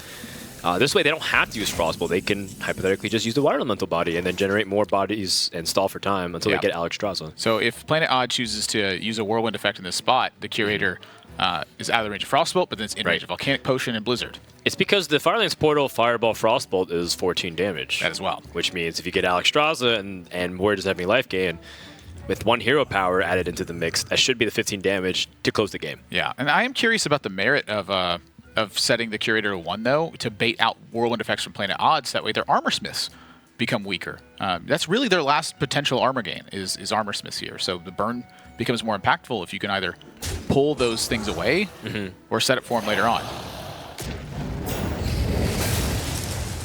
Planet Odd doing a good job just resetting the board, and now the clock truly begins. Planetod should be in a position where they can continue to leverage their hero power to deal 8 damage per turn and force Lovulots to draw Alexstrasza very soon. Yeah, Primordial Drake's one of the strongest ones to set up against Jaina because none of the Mage's Burn lines up for a clean kill onto a Primordial Drake. 15, 18, 23 damage, 24 if they... Actually, you weave that over 3 turns, so 20... Did we see a Blood Mage last game? Hold on. Let's count damage here. So, 12, 18, 23. You hero power over 2 turns. It's only 25. Will you get popped by then? This is kind of crazy. If Lovulots can find a way to lethal, let's go ahead and tune in. Which can be relevant if we draw Arcane Ant, Glyph. Like, what I'm thinking, we still have time. So what I was thinking was, since they have this hero power and we Meteor, like, if we don't play anything, they're just going to shoot us and say go because they don't want to give us ping targets. But no, they would probably still play stuff if they're not. And we can get stuff like this, which was really nice. I mean, they probably just execute this, but they only have 1 execute left. 1 minions here. Play the first mates just to get the armor because we don't want the 1/1s on board and mix the top deck together. Pull patches out of me as well. And someone draw patch to do that. So I think I hero power first, right? Yep. Because I also want to like attack with my weapon before I put there. Easy. We're also gonna show our first mate tick though. Does that mean anything? I don't think it means much. I guess it might mean. 2 first mates. Yeah. Maybe... That never means no Armor Smith. No. That never means no Armor Smith, because that'd be absurd to queue that to queue their deck into us without Armor Smith. I would expect them to Armor Smith this turn, yeah. Yeah, that's what I was thinking. They have the ones to... Yeah, they're gonna... Yeah. Okay, well we know no extra Armor Smith, and we know no Whirlwind. So...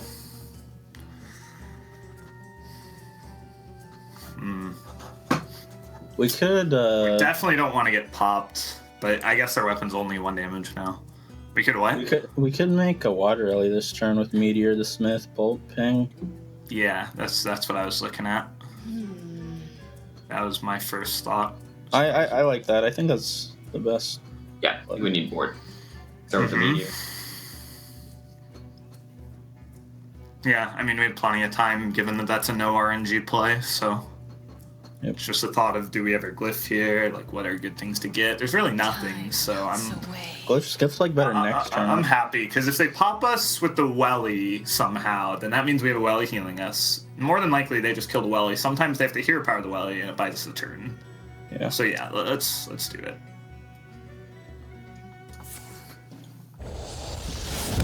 So 18 damage in hand. They are at 27. So we're not close.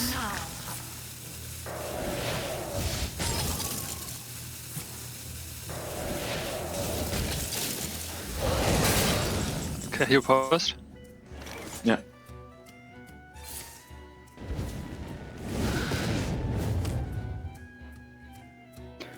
So I guess we don't play Stonehill. No, to play Acolyte and 6-9.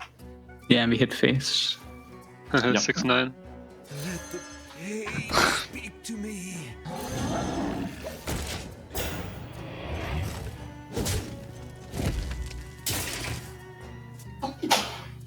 That's a second block. I'm thinking glyph. Yeah, we go. Like, we don't need to play the Archaeologist this turn. No, I'm just saying, but it would thin our deck. It's a 1 in 10 to draw the secret next turn. Well, let's start with glyph. Let's glyph, right. None of these help currently. Mana Bind, we can take something, but it's Barrier does if they want to punch. Yeah, how are we dealing with this board? Are we going to Fireball Frostbolt to 6-9 and go face? Just to leave our Welly up? I must decide. I think so, right? And then That's we're going to what I was Barrier. thinking. So we're going to take Barrier. And we're going to play Barrier, or, yeah. Yeah, so we're gonna Fireball Frostbolt the 6/9, go face with the 3/6. Yeah, like we could play Arcanologist to have more targets, but Instead I don't of know. Barrier, but we need the Barrier just in case, or do we not? Like, what's our call on that? Oh, they probably cut Whirlwind. So Barrier or Arcano? Barrier? Okay. Okay, they probably cut Whirlwind if they're playing the first mate. So like you just see 2 for Cleave, 4 for Fireball, 2 for Frostbolt, that's 8 mana, they only have 2 left. So plus 1 mana secret. So I what, hero power we first hero because first? I don't. I hero power first, I don't wanna have Mercy before the hero power. I don't wanna proc as barrier. So we hero power first, right? I just hero power first. I think we attack. Don't mind then. Yeah, attack. We don't care about that price too. No, I mean I don't want because it could still be ice barrier. So we pick 3, 4. We could say the 2/6 and draw from Echo. Nah, no, don't do that. Because of, yeah. Let's take Psychotron, right? 3, 4, and 3, right? Sure. Don't want to attack because of like I don't think they want just anything. Sure. Heal us, I don't know. If we draw like, They're thinking they don't need to go face, Vaporize, Barrier. Nope, alright, sweet. So Blizzard is great. yeah, Blizzard's good. Meteor, not good. Meteor's good enough. So it's a weird Meteor, but Yeah, we have to Meteor we that. do it. We Meteor Acolyte and ping the thing, and we Arcanologist. Yeah. Yeah. Yep. An incredible discovery. I can't believe that Lovey Lots is still hanging into this game. Planet Odds had the quest up for so long, and just by the skin of their teeth, they're managing to scrap up an actual game plan here. Warriors almost out of real threats of minions, so if they're reliant on like brawls, I think that's a position where Mage might be able to pull something out. This 8 damage is so powerful turn after turn. And Right. Emphasis on might. I mean, I feel like Planet Odd was going to win for a long time now, but Yes. it's like I can't believe Lovey Lots made it this competitive. This is like when you lose the board position in chess. Going back to all the chess analogies we've been making throughout this. Yeah, all episode. one of them. We've referenced it a couple times. Okay. And it's like that one piece that you lost early on is snowballing to this position. Planet Odd just has a more favorable matchup here, and if they're not under pressure because of the Alexstrasza, then they're free to just continue to kill resource after resource after resource until Lovey just doesn't have anything left. And you also posed me the question of whether or not you'd rather be Quest Warrior or Pirate Warrior. Well, why not both? Yeah. Both sounds good to me. Both. I like how in my tired state at the end of this day, I looked at Dan with like this epiphany look, and I'm like, wait a minute, what about Pirate Tone? Well, yeah, you have Red Corsair. You mentioned Tar Creeper. Stolen Goods Sarnite Chain Gang. Sarnite Chain Gang actually can go in Quest Warrior. Yeah. That's not a meme. I do like it quite a lot. There's not a lot of good 4-drops outside of Blood Razor. I like hero powering every turn. Oh, yeah. Lovey Lots would love an opportunity to take it a little bit slower, but Well, playing the Acolyte could open up Blizzard to a Water Elemental here. Deeves Valet, no target I mean, they'd have targets, just for the Water Elemental. nothing for the Water Elemental. I think that Psychotron's gonna have to bite the dust here.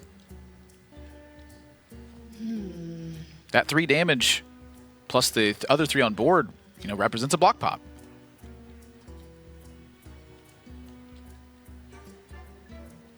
Yeah, this is tough too, because if you like shoot down the Psychotron, then the Acolyte gets a guaranteed 2 draws, which extends the Warrior's ability to close out the game. Yeah, executing and brawling to isolate targets and Yeah. the like. I'm not sure I like the attacks from Planet Odd on the weapon just yet. They activated a Frost Barrier with the Acolyte attack, and then B, with Execute still in the deck, you probably want as many charges as you can get. Oh man. Wow, they're going to use Fireball and use the Medivh Valet to set up next turn on the Tar Creeper. with the Medivh Valet.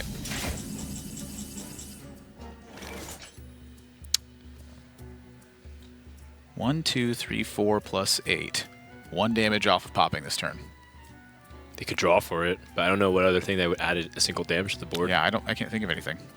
There's nothing like Cruel Taskmaster or anything in this deck. Virtually nothing in this deck. I mean, they did have patches, so I'm ready to see anything. At this point, Sousy Deckhand just comes out of nowhere. Ah, yes. You laugh, but I mean, there's still 7 cards. Pirate Taunter, yeah. I mean, let's assume that they have another Blood Razor in the deck, another Sleep with the Fishes and Execute, another Armor Smith, Dirty Rat. So that leaves 1 card left that we don't know.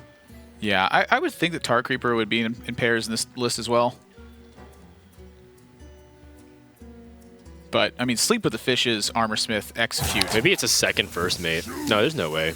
There's only one first mate. There only can be 1 first mate. Actually, why is that not a legendary card? Because if you can't have 2 first mates. I mean, it should be a legendary card. Goodness, that card is ridiculous. They're going to maximize their damage for playing it odd. Love You Lots is on their last leg. They need to be able to survive for a couple turns. Let's see how they want to take this. If we draw Blizzard, we have one. Yeah. We didn't.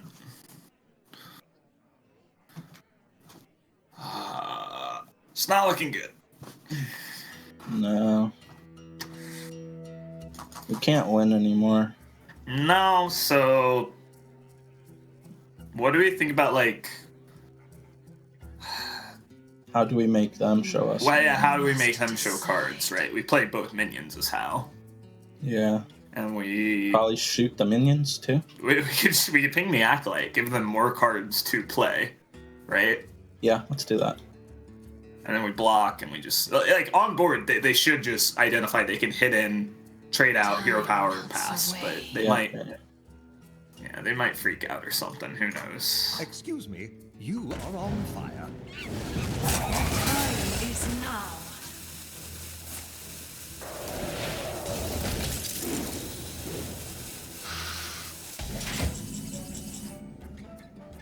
Okay. So You're not scared of any fatigue things, right?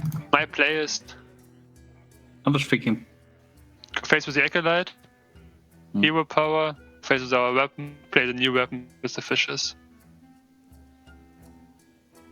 What now? Actually, we don't even sleep with the fishes, probably. like hit phase. Actually, I'm just gonna trade my Acolyte in, I think. What about trade Accurate and Broke with weapon and just hero power? Yeah, the credit of a hero power first. Yeah. Because, like, yeah, he first with Lego face it, use my weapon to 1 minion. No, his last card in hand is a secret, right? Kill mana burn, right? Yeah.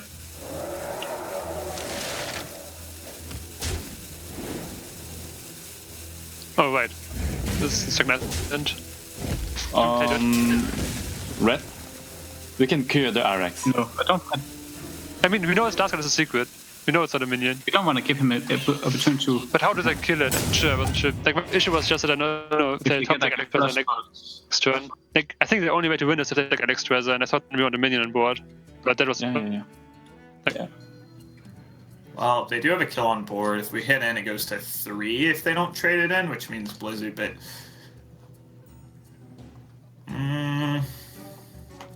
If we hit in and draw Blizzard, it can be nice. Okay. Makes sense to me, sort of. Yeah. Do that. It also... I bring Yeah.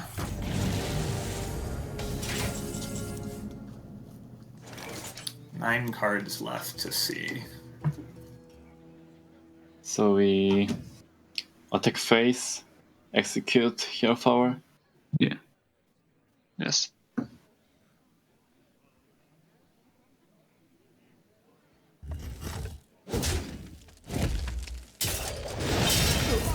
Ever kill off our own with the fishes here? No. Obviously with the fishes can secure what element it's.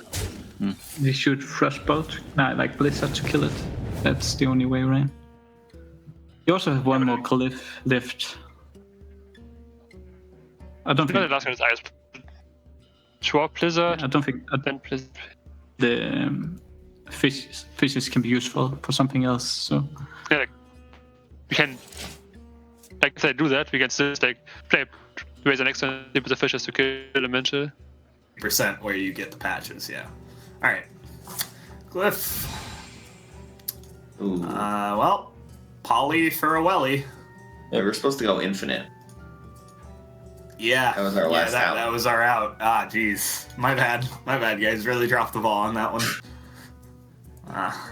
Yeah, make a Welly. We don't have nearly enough damage to take a Pyro, so we're a little bit short. Yeah, just a little. Just a little. Could have if cards came in a. Oh, their hero power just sniped our best minion. Yeah. That didn't help any. Yeah, I think they had one turn where they missed, and it was like not a big deal because they played a 6/9 taunt into our 3/6. Like they'd already hit a bunch. Yeah. Of course. They killed our stuff, and it was in fact dead. Chance they don't know we have any of those no deck, like is any point any of those cards. If you go Blood Razor, hit face, go double fishes, hero power, he's on 1. He has nothing on board. Definitely win. Like question, like always win. Every other player always wins. Like we have the option to just hero power pass for the rest of the game and win guaranteed without showing any more cards. The question is if it does anything to hide any of those cards.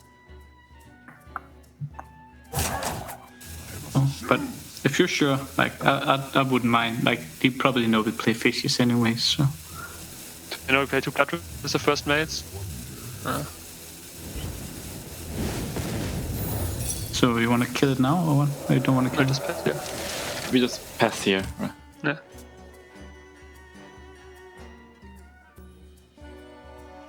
Into Mana Worm. We could draw Mana Worm Poly. Well, we could draw into Mana Worm Polymorph. Wow. Powerful And combo. get another Welly. Because we need them to hit the Welly, which means we need another Welly to be living. Yes. I didn't hit them. But, I mean, this is good enough, right? It's the same concept. Yeah, like maybe they show, like, brawl. Right. Fishes. They show stuff to kill us here, right. Information battle has been taking place for about 10 turns. It's definitely been kind of a grind fest to get to the final stages of it, but you can see like the effort of which Planet Odd is trying to conceal information and Lovey Lots is trying to extract it. Yeah, it's almost painful on everyone's end here. Yeah. So Patches, Curator, Direhorn Hatchling, Tar Creeper, and Battle Rage are the one-ofs in this deck alongside Fireplume's Heart. Everything else that you've seen is a 2-of. All 30 cards in the deck have been shown. So if you just really want to play Taunt Warrior on ladder, I like it. I mean, they have a lethal right here, right? With Blood Razor, Sleep, and Hero Power. And once again, they're just trying to figure out if there's any way they lose the game to conceal as much information as possible. They just go for the 1 and 3, and they get it. There we go. We've gotten to the finish line. Rather, we've limped to the finish line. Planet Odd's going to take a 2-1 lead as we go into Game 4 of this best of 11. That's right. Mage versus Warrior, and Taunt Warrior tends to beat out these Control Mage style of decks. So, you know, as I mentioned, the slow, impending build to an unstoppable force is one of the best ways to contest any Control Mage deck. It means you don't have to do a lot to be threatened by the Jaina hero power once it's online, the Frostlich Jaina that is, and eventually that damage is going to come through. The only thing you're at risk of is an Alexstrasza burst a couple of turns usually. Well, now that we've gotten past that point, we'll see if Team Lovey Lots has a very convenient answer. We've been seeing a lot of Murloc Paladins come to the mix to try to pressure some of these Warrior builds that are late game oriented. And also, you know, maybe they have Tempo Rogue also as a available choice too. Either of those I think are good. Yeah, I'm curious how the N'Zoth's First Mate affects some of their aggro matchups though. Like that extra patches and the 1 damage could really come into play. It does. It makes things like the Grimscale Chum a lot easier to deal with as a Quest Warrior. Or even your opponent's Swashbuckler Patches plays. That's right. So that's some valuable information that's been given to Team LUL. And we'll see how that ends up panning out for the next game. Yeah, and I'm really looking forward to seeing what they brought. I mean, Team Lovey Lots has put twists on some of their decks at times, but I don't know if they have any twist here that really fights against Taunt Warrior. That's typically not a deck that's major on your radar. All right, well, we are going to take a break, and when we come back, we're going to have more action here at Trinity Series between Team Lovey Lots and Planet Odd.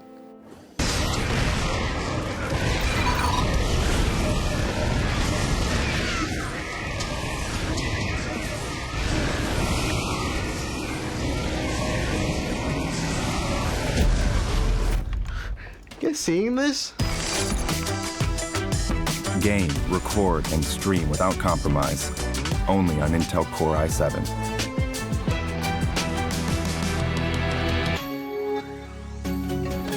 Welcome back, everyone, to Trinity Series Season 2.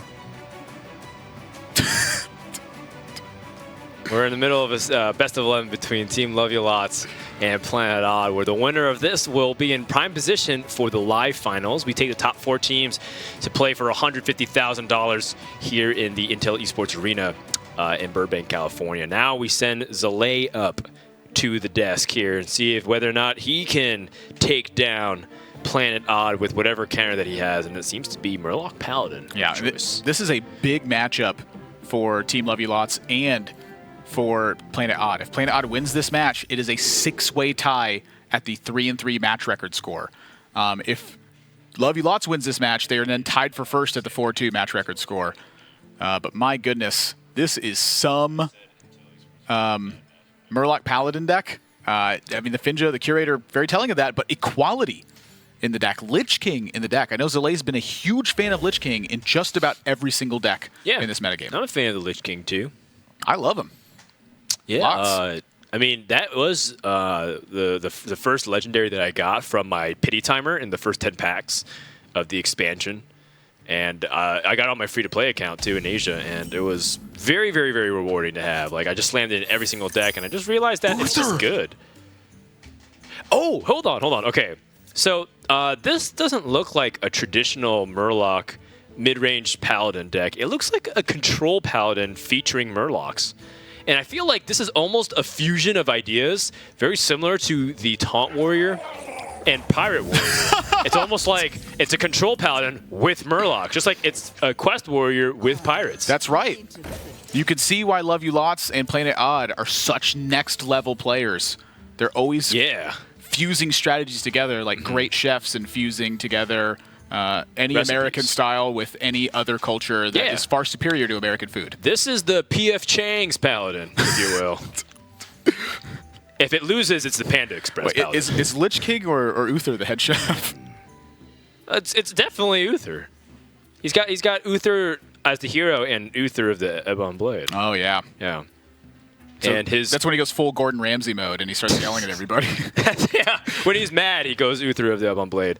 And of course, what's the name of the is it just an Ashbringer? What's the name of the weapon that you attack with? Goodness, the legendary one. We're gonna have to find out a little bit later. Let's listen to Love You Lots in their early game and hear how they want to take this. Blood Razor and 5. We've got about 5, 6. We got about 13 cards that would be, or 11 cards that are playable off the top next turn if we outdoor. You're saying there's a chance? There's a chance, but I'm not digging it. And face. Or trade. One of the two, yeah. Classic Predator Peacekeeper. The Creeper. Yeah. The question is if we attack into any minion armors miss. I think we attack into the ones we get an armor and make like another attack and or just double it into the next turn would off. Even attack phase, right? I think that's a misplay because of that D hit phase. Probably not. I mean, they kind of have to get us in battle range anyway to win the game. It's 1 damage. I think it was right for the face anyway. I want into the 1/2. What do you think? What now? And like, play around. And we kill next turn, maybe. Be able to kill before they play Megastore.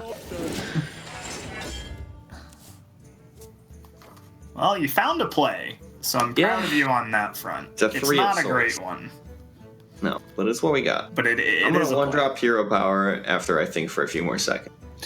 Yes, I love it. If we double trade into that thing, Blood Razor just is not very good for them. Because if we Tidecaller hero power now, don't trade, and they go Blood Razor, punch the outdoor, trade in, they'll have this Tar Creeper forever and just have board. Blood Razor is just at this point a statistical not likely because they played all their kept cards, right? So we could say we need to take the risk, but go on. We only have to trade the Aldor to play around the Blood Racer. We don't have to trade the 1/2. No, we need to trade the 1/2, I think, because it'll leave them with 2 1/1s. Yeah, we'd need to trade both to play around it. But, if you want to play around it. I don't want to play around it. I don't really want to play around it. We threaten the Megazord a lot more this way and maybe make them do something stupid. Alright. Like, they don't... Yeah. So we go and trade. Duel. 1/5 into the 2/2, 1/3 into the. Yes. Yeah, there's no good for deep as a fish is. I want to have them. I got back to like Megazord stuff. It's just too good to play here. Really nice. Yep. Oops. I don't think we have to rope this one out. I think we can hero power. We kill the. I think we kill it because it kills our 1/1. Yeah. So well, and it protects them. Yeah, if they have a 5 taunt, we're unhappy. But if they don't, that means 3/3 is going into 1/1, which is nice. It sets us up for potential consecration. That frees up our weapon top decks. Yep. We want to rip Finja. Yeah. Do that, please. We have a lot of cards at the bottom of our decks. Like, Yeah, we have a lot of the cards that we wanted in our deck, right? Uh-oh. They loved that one. That was a good draw. Well, we can make a lot of men. Yeah, do you want to pretend we had other options? Yeah, let's do that. I love pretending. Let's make believe. Pretend with us, Twitch chat. I'm not a pretender. Game theory optimal to not give away information by playing so quickly when I didn't know you had options. I'm gonna do it now though, because I'm losing my mind. Well, might be one of those games where that equality is just good.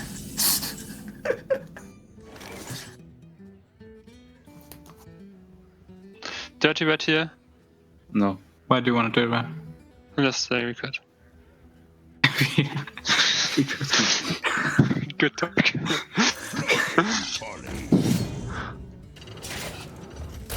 Seven into the 1/1.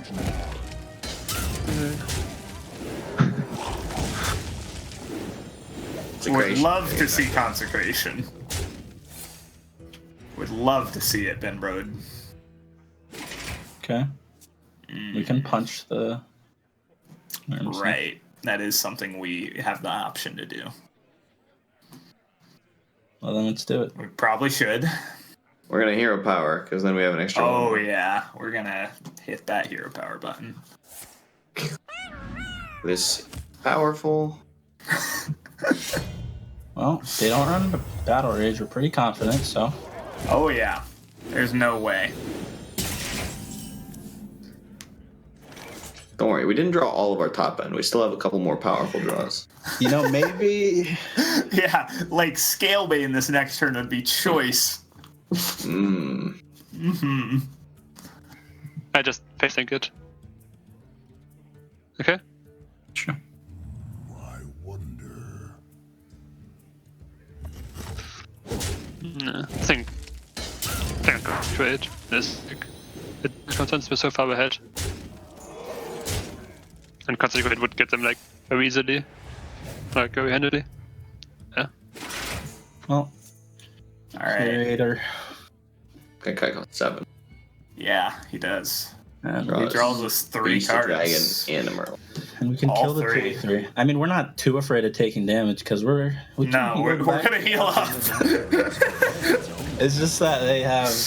Well, it sucks to have to use our heal before they even start hero powering, but yes, we can heal. And they have 50 life. Yeah. Yeah. Oh yeah. See if they play around the Primordial Drake at Let's all. just say though, if our deck wins, we nailed it. Yeah, yeah. We absolutely nailed it if we win. Ha. So the second armor is trade. Why? I was hoping Not like this. I was hoping it would like. Made to They're gonna have so much armor. You're going way above 50 here. Oh, this is like 50 and a half. Well, wait, hold on. Their quest isn't that close. Their quest is not even close. Oh no, silver linings, people. I think we're fine. We're doing massively great. favored. Great job, team. Okay, what are we doing this turn, guys? Are we steeding for the trade or no? Makes me happy. They have obviously situational cards in hand. Like we could get Rag online to start trying to heal ourselves, but I like. I'd rather bait and execute and that later. I want to steed for the trade, and I want to just hero power or what? Is the 2/3? I like the 2/3 because we have the Tide Collar, right? And we got the Megasaur. We can do some cool stuff with that. Okay. I don't think we need on board right now. They're gonna execute and be stuck. Steed hero. We'll worry about pressure when they fall, when the armor's off, right? Yeah. When the armor's gone, we can start talking about it. Oh, thick. Wow. It's a big dragon. Last game, they completed the quest this turn and pressed the button. And you now see why that is pretty unlikely, but okay. Oh, they do run it. What? They put it in? Hero power pass, right? I'm thinking if you want to equip like the armor with the 1/1 and then play the Blood Razor. Actually, it's not take the armor, supposed to get armor if you drop the 1 damage on it. It's better against one. So. Yeah, because like it's fine to like clear the Murloc because of the Mega. Yeah, I think we probably even hit them better than Ghoul. We could also just play like trade the 1/1 and play Ghoul. I want to play the weapon and to minion to damage a bit to like set up for like Drake to go with the fields or whatever. Are you fine with taking the Asmus and then playing the weapon, attacking the Dragon with my weapon hero power pass? About taking 6 damage. Like, if you don't think I will do it.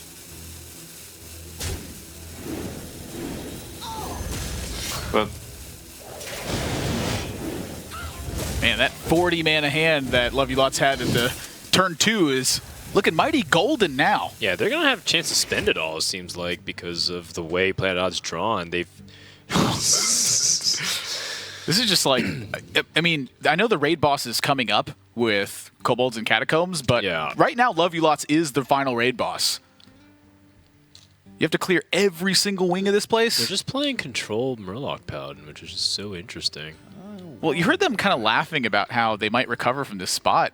They are recovering from this spot. It sounds to me like this deck was built to target Taunt Warrior specifically. Well, you also saw that Planet doesn't have Execute, so what's wrong with playing Uther and then starting to just pressure with a 6/8 minion that they can't deal with? I quite like the Uther because it starts to stabilize the life total, so that way maybe the Rag gets down, but if your opponent hasn't completed Quest, I think the Ragnaros is quite appealing. What about, okay, exactly.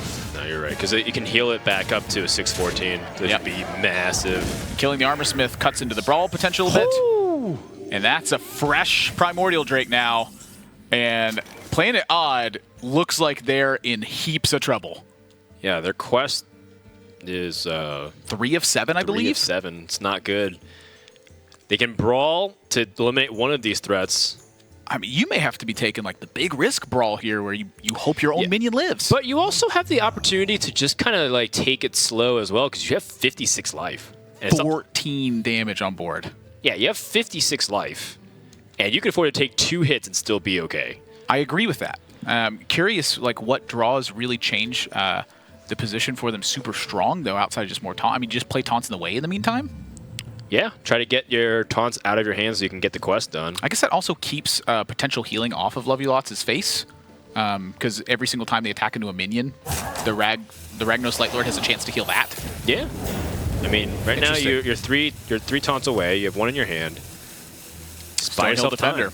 Looks like the magic draw. Let's go ahead and listen to LuL's. Their hand has a lot of options, to say the least.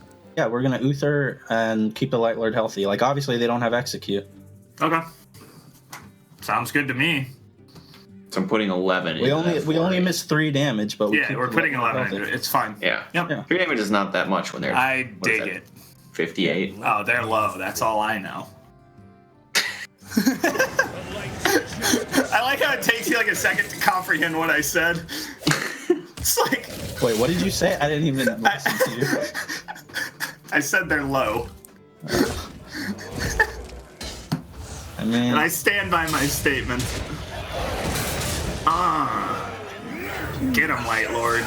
Woo. Don't heal us. Yeah, unlucky. Got in for 8. He did a thing. You can't ask for much more, right, from your Light Lord? So... Play what? If we Acolyte, attack, we'll sleep as low in the fight. Deal. Yeah, so both minutes at 1 HP. So it's all like Acolyte Ghoul or we play Early Armorsman. Going. If we... Will we still attack with the weapon just to get the 2 from the Acolyte? The weapon, we're a bit vicious because we're not playing Whirlwind. We're not... We have to save the weapon with vicious. With a Ghoul Acolyte? I mean Acolyte Ghoul? Yeah, I hope stop taking Stone Hill or something.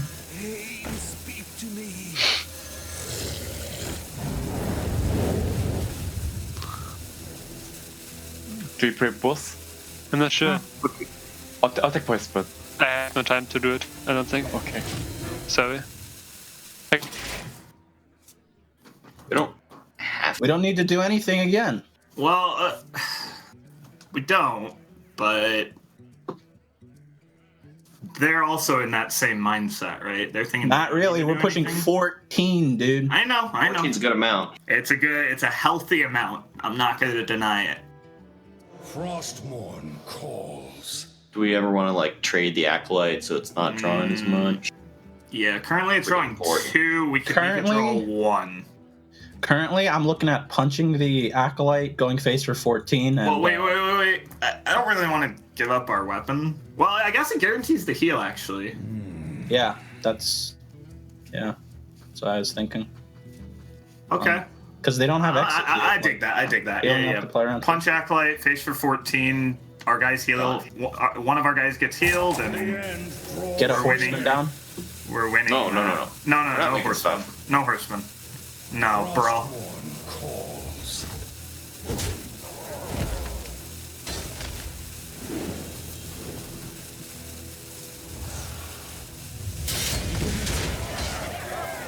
I mean, what if they brawl and a horseman doesn't win? Thick. No. Well, then there's no downside to having made it. I know. Smith.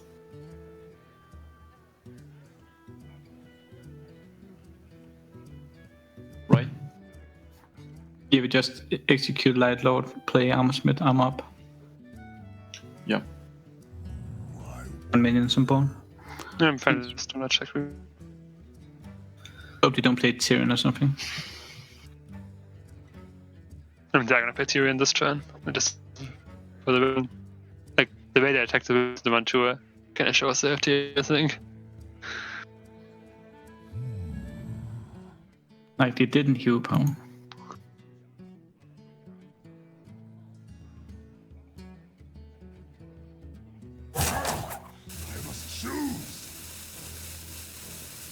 What about Brawl?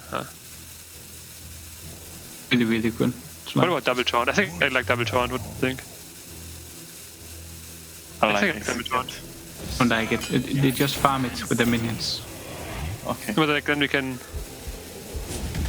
get our crest and like heal the same turn if we get. Yeah, like 2-2. What if we giddy upped? My instinct really is king time, but what's your instinct? Say that again. My instinct is having seen the execute. I want to make king. You want to make the Lich King? Really awkward on board. Well, what about Bone Mare trade? And just like you could make it 2-2. And like Yeah, that's what I wanted to do. He's still on that whole brawl or nothing plan. Like that, he needs either another execute, at which point the king is just nuts. I mean, we can put the range on like fishes and brawl, right? On those 2 left cards. It's either 2 of the same or 1 and 1. We knew they didn't have an execute until recently. They just drew it and they played it immediately. But I like we know they have either a brawl or a fishes or both. So I want a bone mare. The question again is if we play a 2/2 or not. I like it more now. I like it because I like what Muzzy was saying, where we don't need a big guy to live, because the 5/5's not big. We just need our guy to win. Do we want to punch that 3/3? No. I like our weapon. Our weapon's very powerful, given that they need to brawl. Even if the 3/3 wins the brawl, whatever. We just don't want a big taunt to win the brawl. Yeah. Having stuff to developed that the brawl can interact with is nice. I know. I have no question. Yep. We don't do hit. No, don't want to hit. I mean, with the minion. Okay, let's.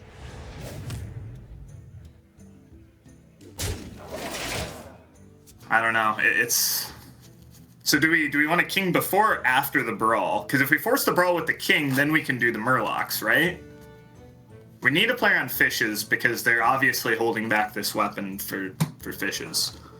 Their hand's like fishes, brawl card they drew. Yes, I want a Lich King. So Lich King 2/2. Yeah. That's what I like. How are our trades going on board? I wanted to use the weapon and kill off our 2/2s. Wait, so hold on.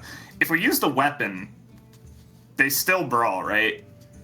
So our 5/5 being at 5/5 doesn't matter. The frozen throne. But well, if we use what if we just trade our whole board in? Trade our whole board in and make a 2/2. Okay. Like, trade everything King, in. hero power, trade the board. Yeah, trade everything in. Yeah. Leave our weapon alive. They have to brawl a 3 minion board because they're out of execute. Like yeah. All right.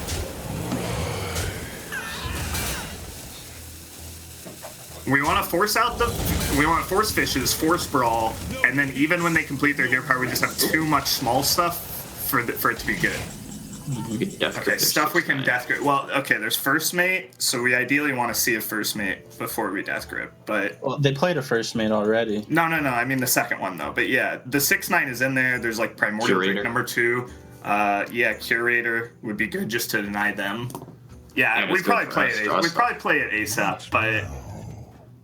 Wow, this game is getting nuts. It's really cool. This is the kind of game that you want to see. Not necessarily the final 10 turns of Mage versus Warrior when it's been determined. Or Priest versus Druid. 10 minutes before its expiration. 10 minutes after. I feel like this is what people who complain about Tier 1 decks envision the meta to be.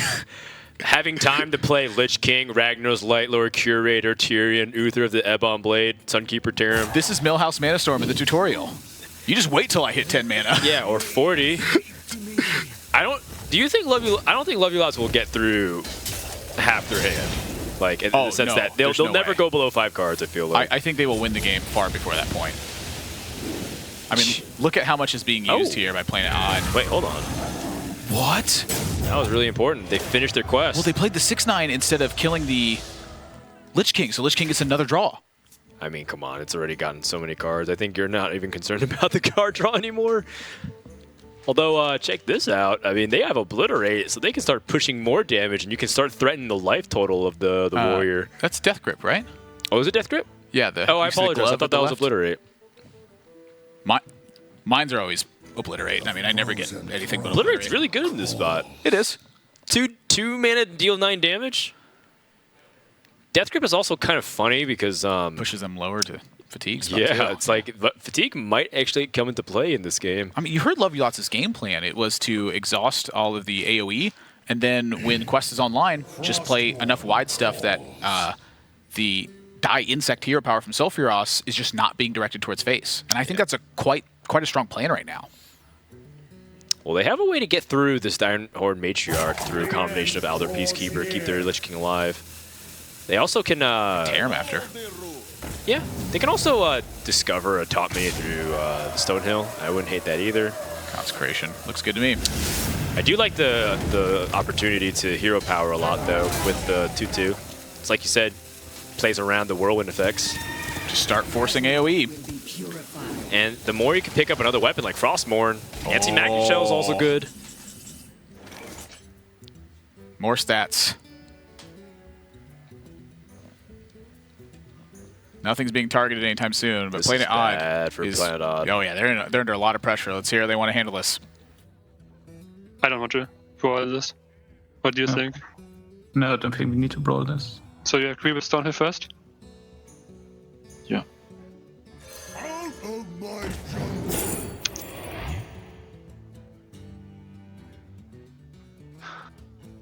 We could not overpower and just play the 4-drop and surf us BS7. Probably bad. This one is an option. Don't think. Maybe just take Ellie. It's like either Ellie or Tento. Nah, it's with Ellie. Actually, you get Tento for Brawl or. I'm just doing this now. Please, I mean, I don't have enough time now. I don't have enough time. Okay. Still brawling. So, if we AMS, we're probably getting brawled. But is that a bad thing? Yeah. Yeah, Is it a bad thing? The other thing, they're almost out of Whirlwinds. They only have Blood Razor left, correct? So they have one enabler for their second fishes, which obviously... Like this turn, I'm looking at going Stonehill, Hero Power, AMS, and Sego. Trade Sego, yeah. If they brawl, Okay, that save the reload Murloc with the reload. Murlocs. That looks pretty good to me, right? Yeah. Alright, let's start with the Stonehill, see what's up. Yeah, agreed. Actually, we're not getting through his one floor. Do we want to play? Yeah, we are. Oh yeah. Sorry. Yeah. You got it. Oh, Tyrion's pretty good. I'm gonna pick that one. Yeah. And I'm gonna Hero Power, Anti-Magic Shell, trade my 4/4, push 3. Yeah. Sweet. The end draws near is away. Yeah, for them. Did you know like, only 2 more Hero Powers off? That you know that Tyrion isn't naturally in our deck. We don't have a Tyrion. Hey, be quiet! Be quiet! We can't let everyone know. Okay. Shh. Very secret now. So they're looking at like Whirlwind Sleep shoot us, or they're looking at Brawl. Yeah, Whirlwind Sleep would be better because then they don't have to use their Brawl, but it's unlikely they have the second Razor, second Sleep. Yeah. I kind of have. What now? No, just Dirty Red Brawl. Okay.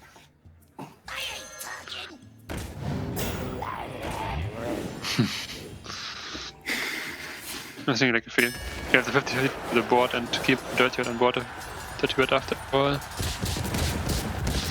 Well, lucky. Maybe we don't hit it with it. I don't want to hit this. I don't want to hit this with might just have to hero power. Even if we miss it. He's so tiny. Wait. Oh, they shot. Oh, because they know we're just gonna heal, I guess. But I don't know. I would. Okay. Yeah. So I'm looking at. That's Tyrion one brawl Hero down. Power.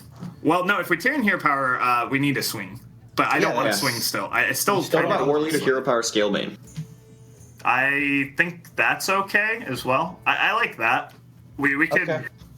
Yeah, we We're don't not going to want be adapting Murlocs, but okay. Right. Well, we still have Murlocs in the deck. We have 3 Murlocs left. Yeah, I know. Okay, I like that. I mean, we I want to could get the play Scalebane rolling, you know? Yeah. Because it's a they're kinda 5/5. low on Yeah. answers. It's the best. It's a 5/5, which is really nice. Do we need to Death Grip? No, can we still wait on that, right? Yeah. We can still wait. Play out our mana. Oh, we're not in a rush on this turn. So what all minions do they still have? They have a Stonehill and probably a First Mate, a Drake, and a Curator. 4 minions. One could be in their hand. They still have their Stonehill card in their hand.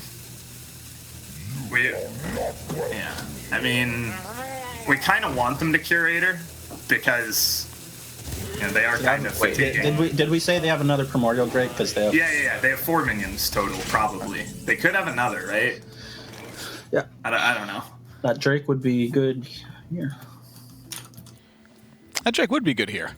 Drake is excellent in this position, and Planet Odd has found some kind of light at the end of the tunnel. It's possible that they still win from this. Is it likely?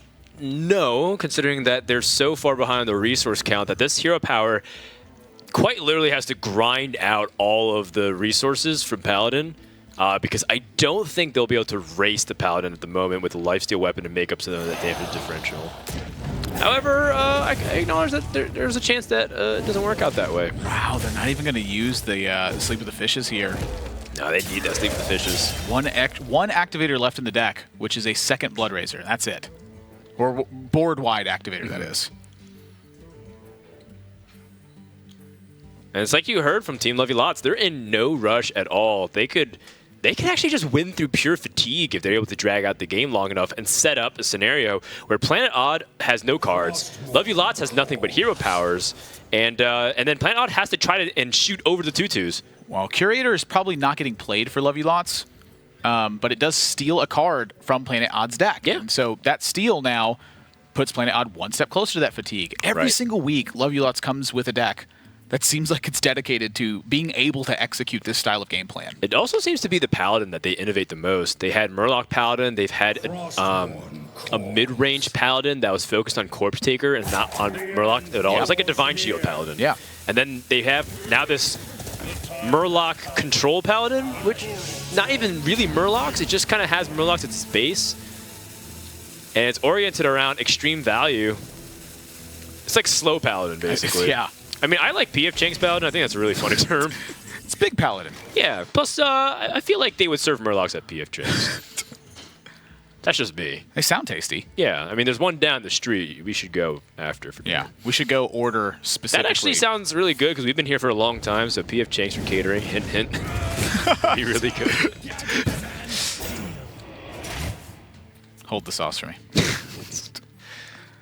Let's go ahead and tune into Love Your Lots. They're finding a way to close this game and put this PF Chang's Paladin on notice. I mean, I kind of like... What about War Leader, Hero Power, Megasaur? Trade? They could have Blood Razor Fishes for a clear, which would kind of... We could just Curator, draw the Murloc and Hero Power, and the next turn go... Do we want to draw? Do we want to draw? I mean, it probably doesn't matter, but... They have 2, we have 5. We can pretty easily afford to draw. I just don't think the Curator's...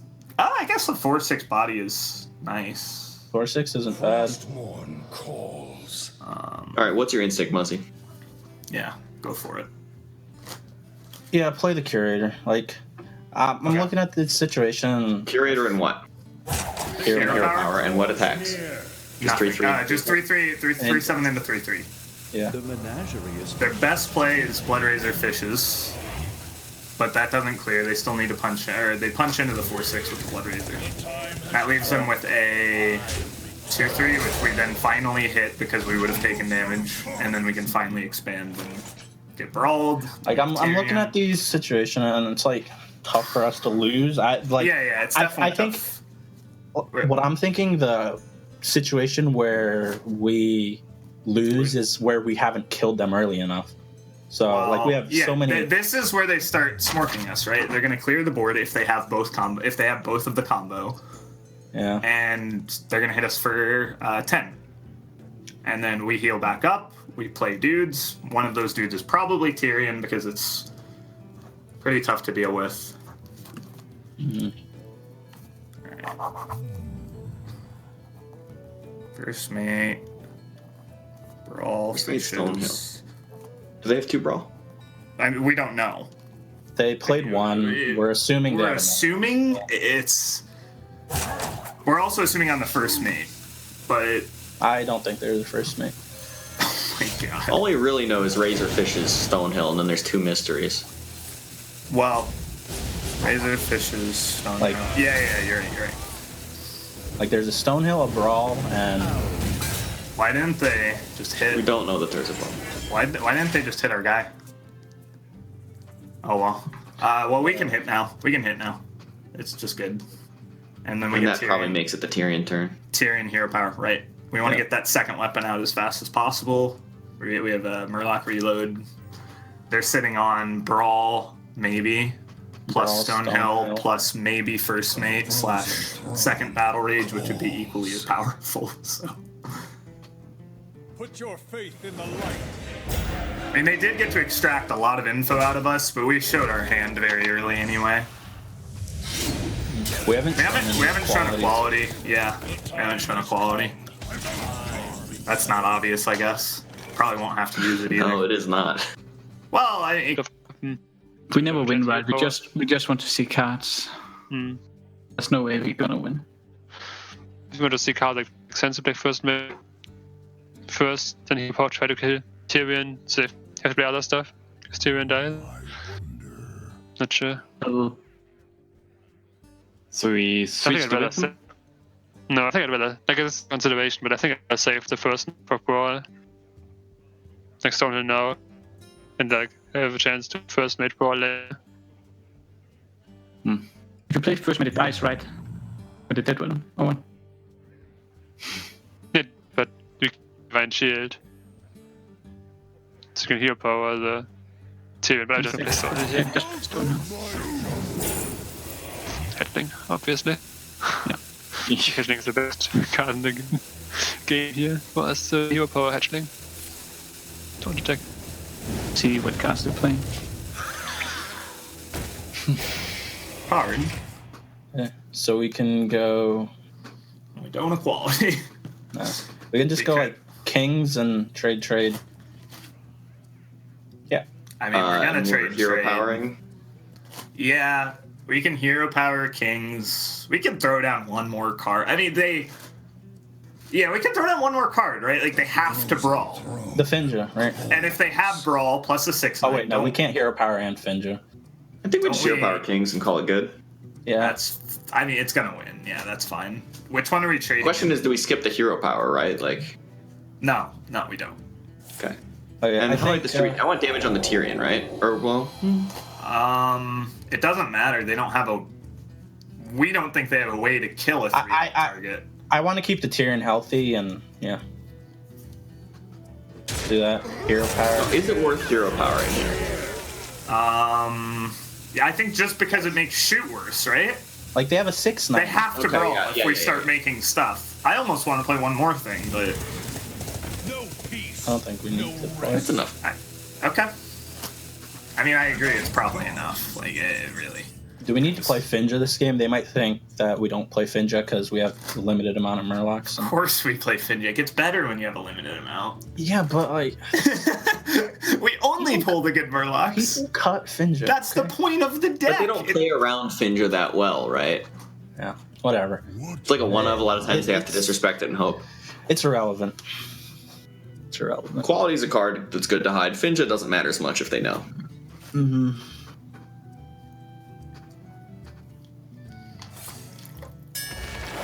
Okay. So and now they're gonna, if they want to play 6/9, that means they can't shoot. Shucks. So are we gonna show the equality? Yes. Almost out of cards. Yeah, probably, right? Wow, that was not the right draw. They have nothing left, so we can just start making stuff and forcing a kill. Right? So we go equality, rock pool, Megasaur, right? Quality rock pool, Megasaur, hero power, yeah. Yeah. Play the most stuff. The frozen throne. Okay. Calls.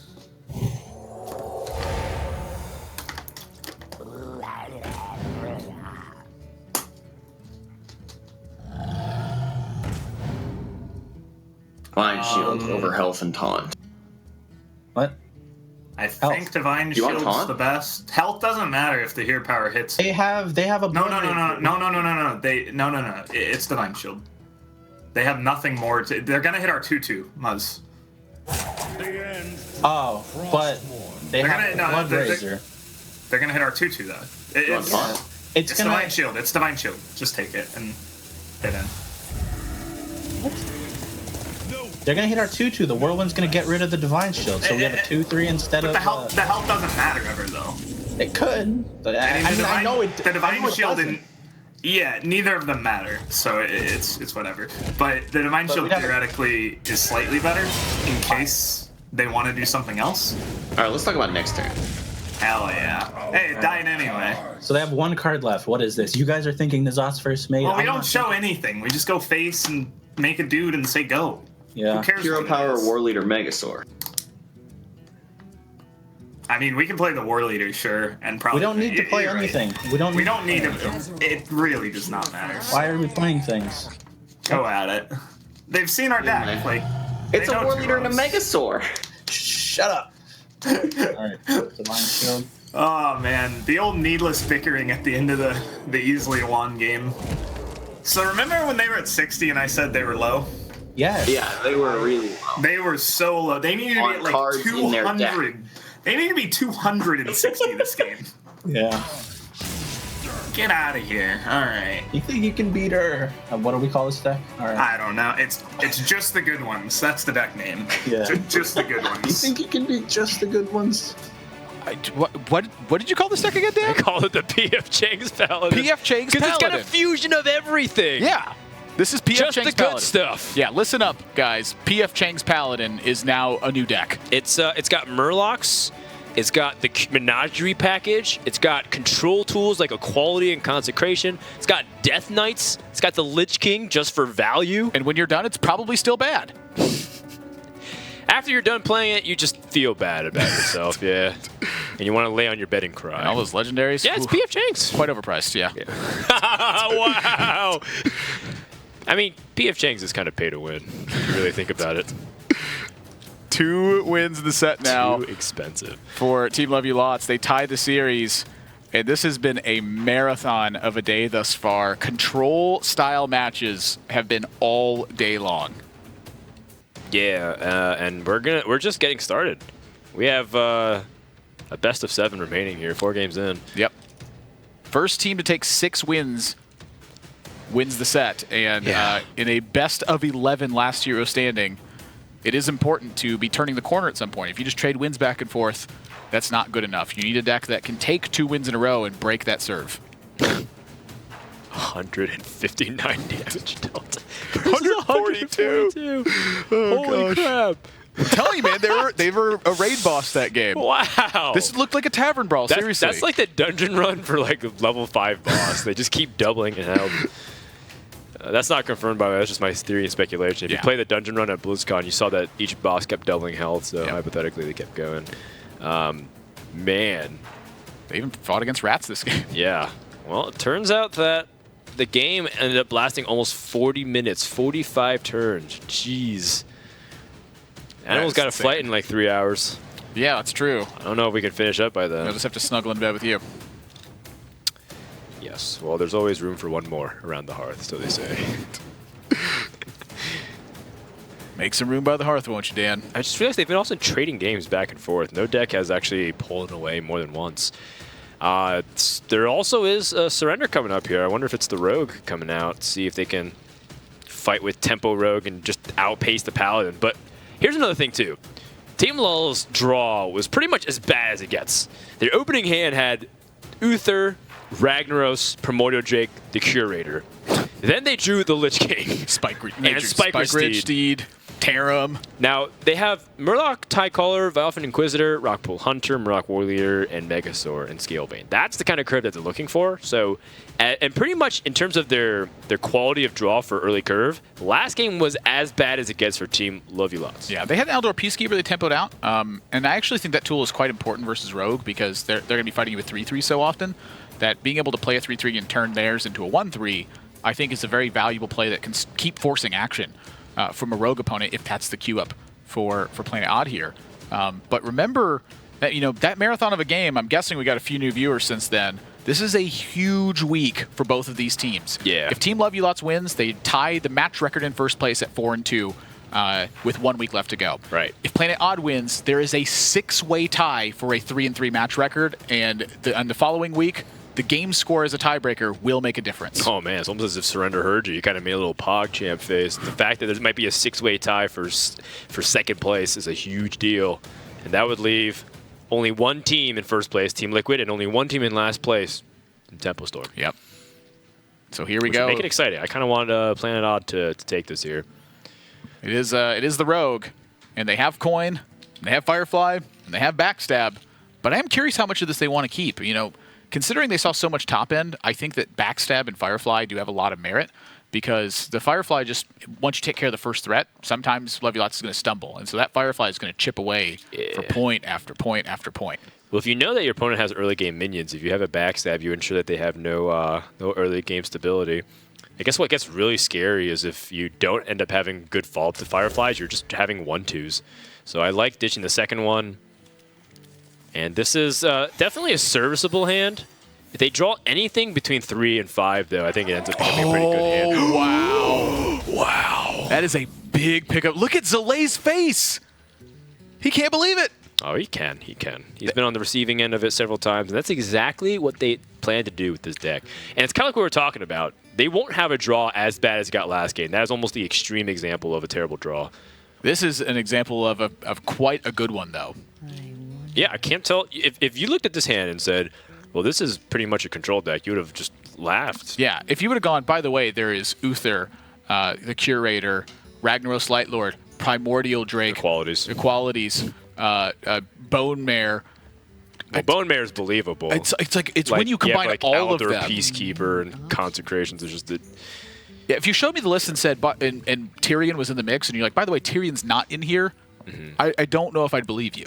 I would pick Equality probably. Or Uther. Right. So if we played a Curious Glimmerroot against this deck, I feel like we get it wrong. Right? Sometimes, yeah. If Tyrion was in there, we would snap get it wrong.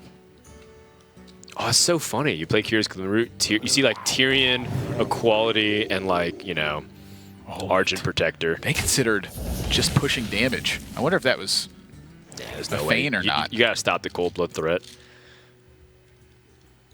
Well, Planet Odd. Still some strong play here with the SI7 agent. Yeah, they have SI7 agent to South Sea Captain. That's pretty good. Dagger makes a lot of sense with the captain the following turn, though. And then you get to save that also works. The SI7 agent maybe to hit a War Leader or something like that. Right. And you don't want your War Leader to get traded over into. But the 1-2-3 here from Love You Lots is really powerful. So much so that you could say it's turning this game upside down. Yeah. And we're going to see if the War Leader and the Blessing of Kings can get it right side up. Zalay's facial expressions are just all over the place, though. They tend to be going in one direction, and that's upwards. He's smiling the entire time. He's having fun because the deck is working out the way he wants it to. That is a big draw, though. Double backstab is usually not what you want to see, but when you're trying to stabilize against an aggressive start, that is exactly what you want to be seeing. This can be problematic for Planet Odd, though. I mean, they're spending a lot of cards just keeping Love You Lots' top-end deck at bay here.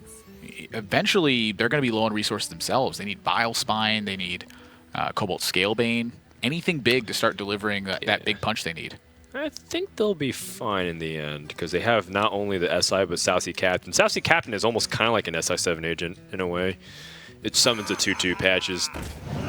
I played a lot of that in Druid when patches first came out. That's kind of funny. Steward of Darkshire.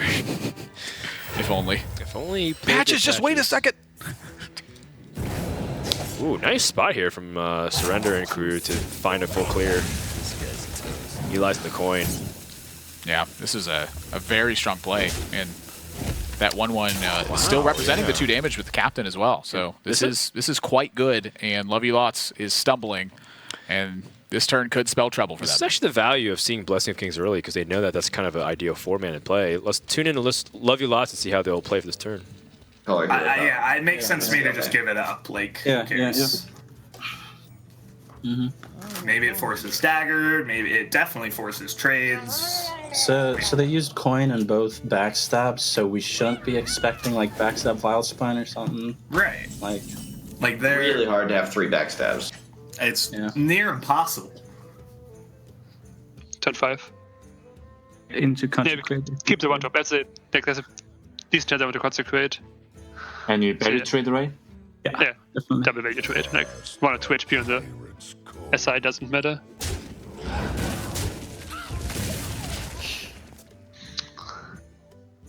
You also need to be aggressive. I think actually it was better for us if they played this than just your power pass because like for us it's better if they put us card in hand than the tight collar on board there. So that's a pretty nice turn for us. Ooh, yeah, just high to and trade the 1 HP minions in. We played 2 Elders, but... Yeah, but it's like, we never hold on to it, right? Elder last turn.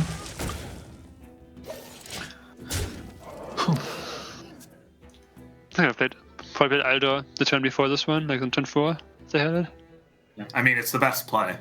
Death Rattle's nice too, right? Vine Shield's Yeah, pretty good. there's just good stuff. Like, poison forces them to dagger, technically. Fits the best. Alright, let's do it.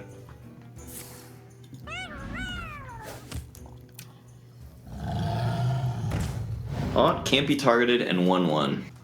So I'm thinking 1/1's bigger. 1? Yep.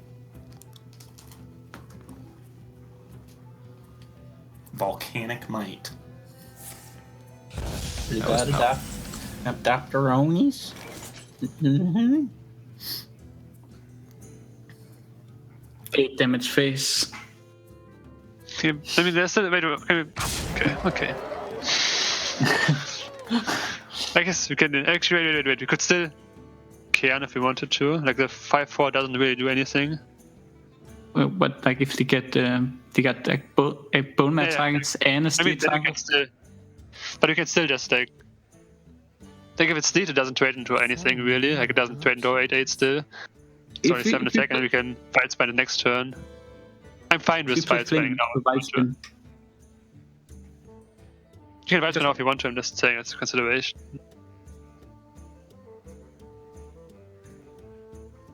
The 5/4. I agree with everything.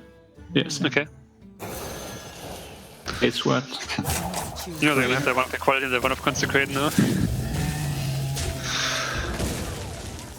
I'm a sad gamer. Oh, it's Curator. The menagerie is for guests only. Menagerie, something about guests. Whatever. Guest only, Zlay. Guest only. What Leeway dagger? Is 13? No, I mean just like Leeway into that dagger and trade the 1/2 into the 1/1s. Okay. I'm not don't go for that. I'm just saying we could consider it. I mean, it's fine with this. That seems fine. Alternative is Cairn. If we can, do we trade with a 3 attack minions or with an 8 attack minion? That seems awkward. So we just Reroy? I like Reroy here. So we deal 14 damage to him, he goes to 5. So if Primordial tracks, we're 1 off. Yeah. Do we ever ignore 1/1/1? Just like... No. Okay. Because of Bone Mare. I mean, that's I'm not sure if Bone Mare... I don't think he can play Bone Mare instead if there's Bone Mare. Because Bone Mare isn't the reason. But the reason would be equality, potentially. So I'm fine with... I'll tell you what, Dan, that Bittertide Hydra is looking a lot better than a Scalebane right now. Yeah, the Cobalt Scalebane would not be able to put this much immediate damage. Kind of the same amount of damage if it spreads out across multiple threats. But Lovey Lots is in quite the pickle here. Primordial Drake will help them barely stabilize at 1 health. It will kill off the South Sea Captain and the Flame Elemental. The Hydra will trade in and there's 4 damage remaining. And then maybe, just maybe, you can come back with Bone Mare. Perhaps Quality and Consecration can help bail you out, but this is starting to look pretty bad here. Yeah, this is looking really ugly. I'm trying to think of how they actually get back into this game, and I think Consecration... Consecration is the only draw, I think. I think it's about it. No, even if they Consecrate, they're still dead. Consecration and multiple taunts? Okay, so Stonehill Defender, Consecration. Well, the Cairn's coming down this turn as well. Ooh. There's an argument for Scalebane.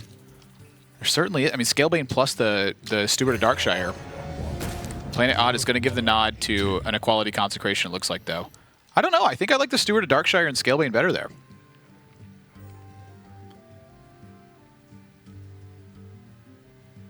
It's a little bit better use of the mana. Firefly is also better against Tarim. Oh, that's a strong one to think about. Yeah, too. Man, this is a weird deck. This is a lot of stuff to think about.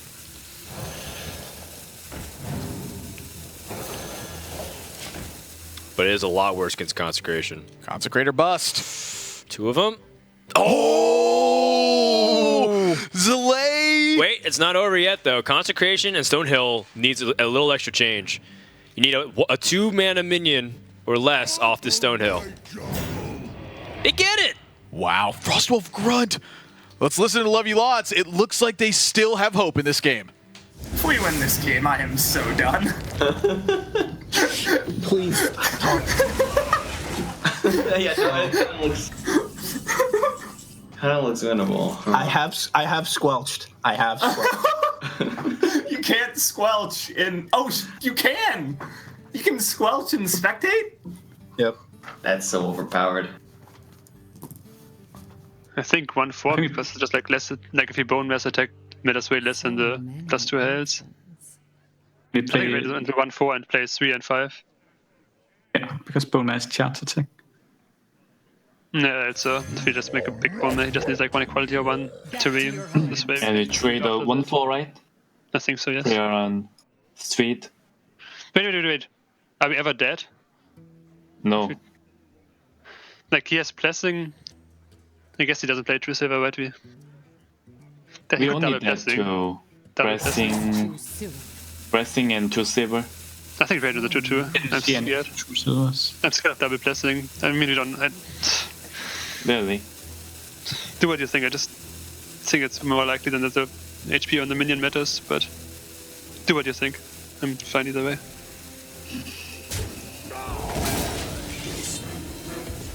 Okay. Steed?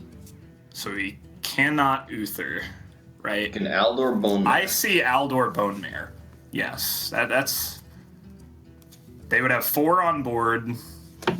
No, we die, right? They only have...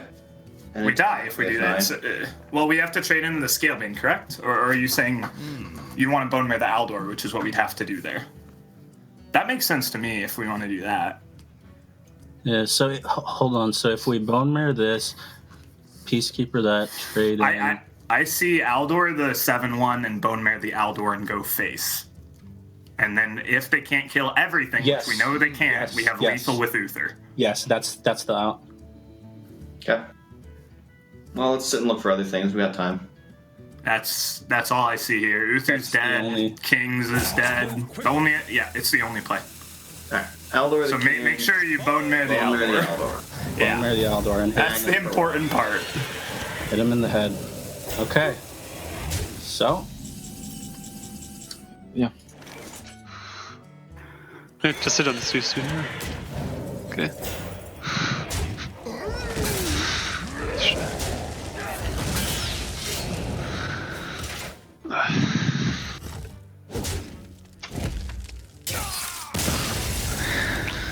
We look like geniuses if we just went face with ignored the 1/1 from Valve. But I mean, yeah, it's basically get punished if he trades and like plays other trons or whatever. Like if he trades this 1/1 into our 3/1 and plays Stonehill or whatever. So it doesn't do.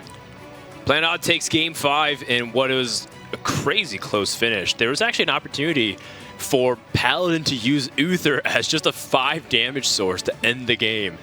But Planet Odd was just able to get over the hump. And that is what a tempo rogue does best. My gosh. I can't believe that with the turn 4 that Team Love You Lots had, that they were even in that game. I mean, granted, they needed that consecration draw right then and there, and it's 1 in 8 to grab it at that spot. But holy smokes. Planet Odd squeezing out every single point of damage to make that final push towards the end. Bittertide Hydra played a big role in that too. The extra damage it pushed.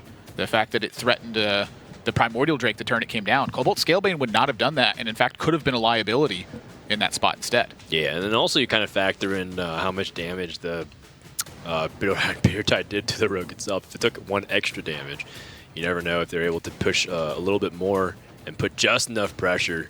It goes both ways, man. All the small little damage points do end up making a huge difference. Just chip away, in the grand chip away. scheme of things, yeah, for sure. So now Team Love You Lots is back on deck to counterback this rogue. They have Shaman, they have Warrior, and we'll see. With Zalay, it kind of indicates that they're going to go the Shaman, but yeah, it's been a deck that fights it fairly well. Right. Jade Claws and Jade Lightning are pretty good cards, but the Bittertide Hydra I am a little concerned with from Team Levulot's perspective. They don't have a strong way to outright kill that card unless they already have board presence. Almost everything else in the deck can be answered straight up. What I'm shocked about is that there's still a lot of innovation coming into within certain classes this late into the season. There's like sometimes we see small tweaks here and there. Speak of the devil. Yeah, Lich King, of course, being one of them, and Jade Chieftain and Shaman. Like those are just like the small innovations that I see. In the end, the shell still stays the same. This was the that's an entire different way to just play Paladin. Even though it largely has a lot of the same core package, you replace the other half of the deck. When you're replacing 10 to 15 cards, that's a huge difference. Yeah, I mean, you play 4 cards is a big difference. Honestly, it's like 4 cards makes or breaks a lot of the percentages and matchups. Yeah. When you start replacing 6 to 8 cards, it's a pretty much a different deck. This opening hand from Planet Odd can get good with the right draws, but double Bone Mare is quite slow. And Team Levulot's going first means that unless Planet Odd can save the coin, they will have the first opportunity to potentially have a big play in this matchup. And so last week they played the same Jade Shaman list against Virtus Pro, but they didn't have to show it was Jade Shaman for like 3 games. Right. I wonder if Planet Odd knows that they were on that Jade Shaman, or it even speculates that.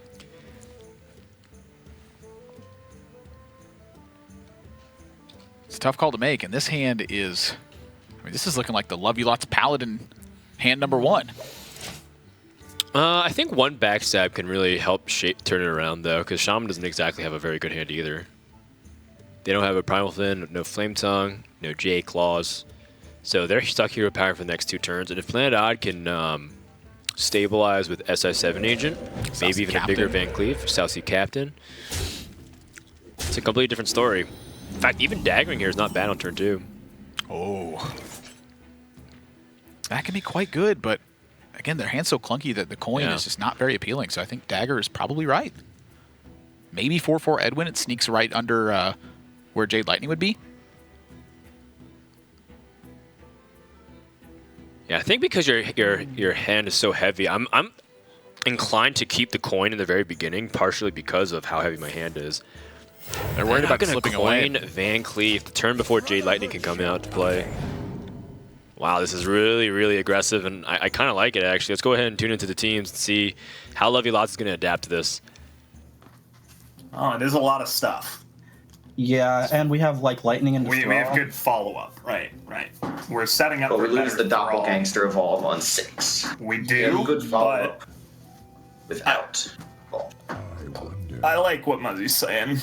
I just don't want them to like run away. Check my totem first. Run away with the like a backstab SI maybe. Yeah, right now we're just not doing great on board. Yeah, we're looking for like 3 health, 2 drops. Yeah. Well, yeah. I think the evolve's I think it's good. Yeah.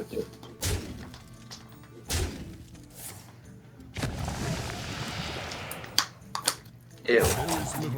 Well, there's a silver lining to this. You can cast Jade Lightning on a 1/2 and get it back.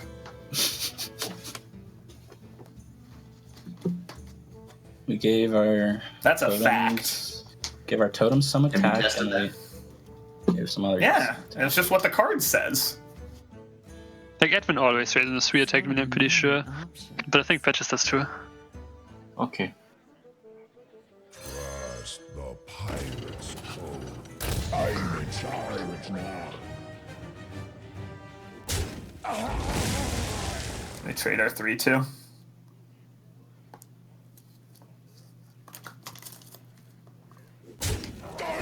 Lightning and clear. Seems good to me. I mean, the portal should get better, I think. But we could make a lot of stuff that could get evolved. Yeah, right so now. the upside of portal is Brawl. Upside of portal's Thrall, and we could get like spell power as well. If we portal clear here, we have like 2 minions. We could just doppel next turn as well. Right. Better than lightning. Well, we get to hold back the lightning, which is somewhat nice. They don't really have 4s, so they have 1 and a 3. This is what we're looking for. Well, Like- yeah. I kind of like holding back the lightning and portaling here. All right, you want a totem portal? Yeah.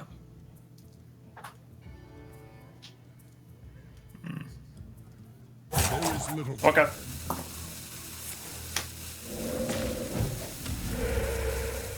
Kill this guy. There. Wait, are we killing this guy?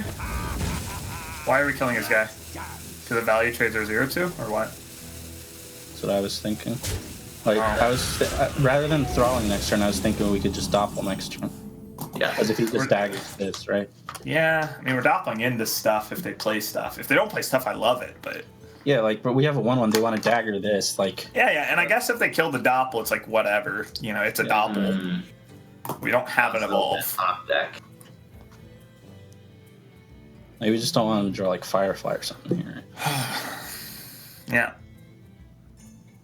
I mean, they would have backstabbed by now. They had a Van Cleef, and they had a captain where they could have saved a lot of help on Van They Cleef. didn't need to necessarily backstab the... No, that was good last turn, right? Lovey Lots going with a bunch of deviations, trying to see if they can set up Thrall Deathseer, and instead has stranded their Doppelgangster. I don't blame them. Planet Odd has been playing very slow, so it should give you room to have a lot of flexibility in your plays, but it hasn't worked out exactly how they imagined it. Yeah, I am quite interested they saved the Jade Lightning. It does make sense if Planet Odd's playing slow to use the Maelstrom Portal first, but they keep more minions around if they just choose to Jade Lightning.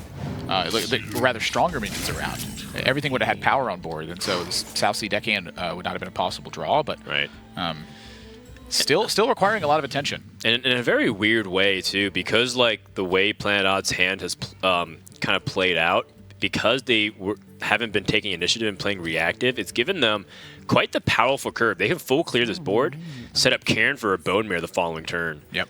That's a tempo play. That's probably like the kind of curve setup in the mid stage of the game that will win them the game in a very similar way to the Paladin versus the Quest Warrior, where because Paladin had their best cards, they just had to stall long enough to get to that, and then like by all means, Bone Mare is probably one of the best cards in the Rogue deck, but getting to that point safely with a commanding lead is what you want to be doing. And you don't have a guarantee if you have both of them in your opening hand. Yeah, and because of that, I quite like the Shadow Step here as well. Just continue to choke out as much of the board as you possibly can.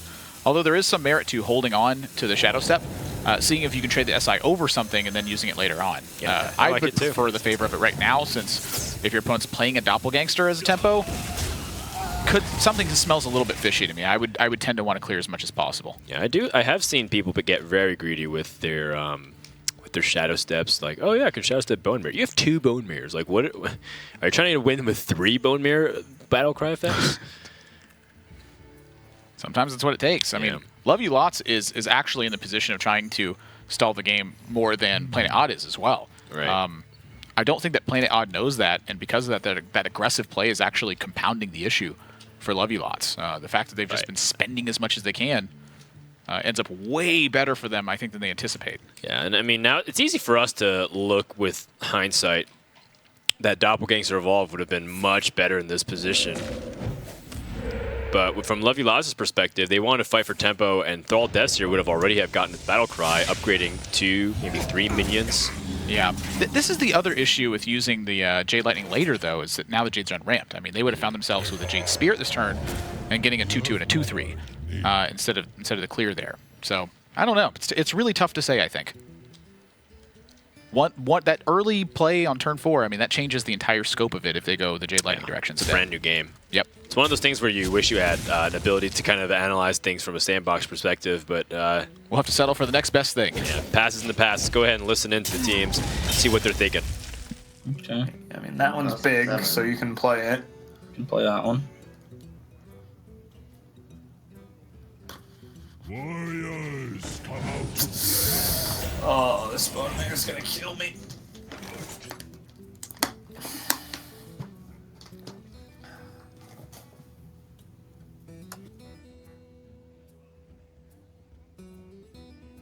Yeah. Because of 12. Yeah, I do that. So many options.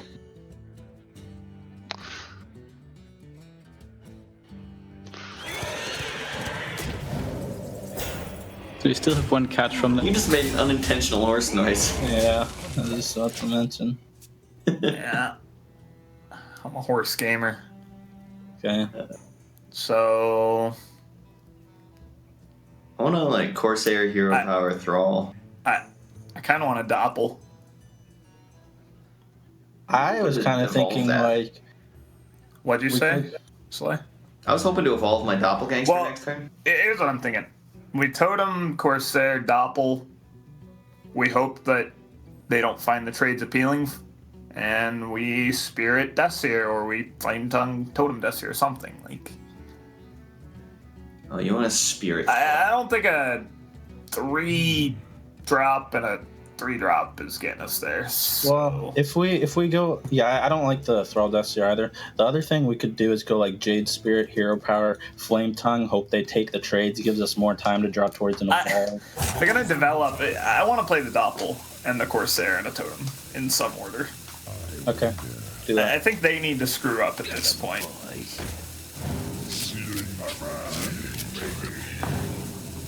It was Kibler against me. He killed Shredder, and he got my Totem, and that was like the only way for him as Shaman to not die to Hunter Hero Power. I lost that game because of it. So we clear everything. Cool story, Bob. How much damage do we have? So the most damage we have would be Hero Power and trade 1-2 into the 0-5-2, go face with the 5-5 Shadow Step it. That is 10-18 damage, so okay, 10 damage off. Not even close. Yeah, how do you trade this? I think we mirror the 1-2 and I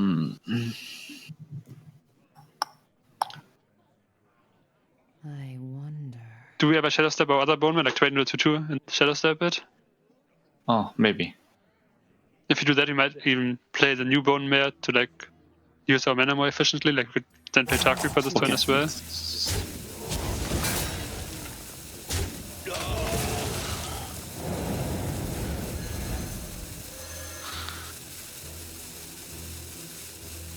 Do whatever, I'm fine with both.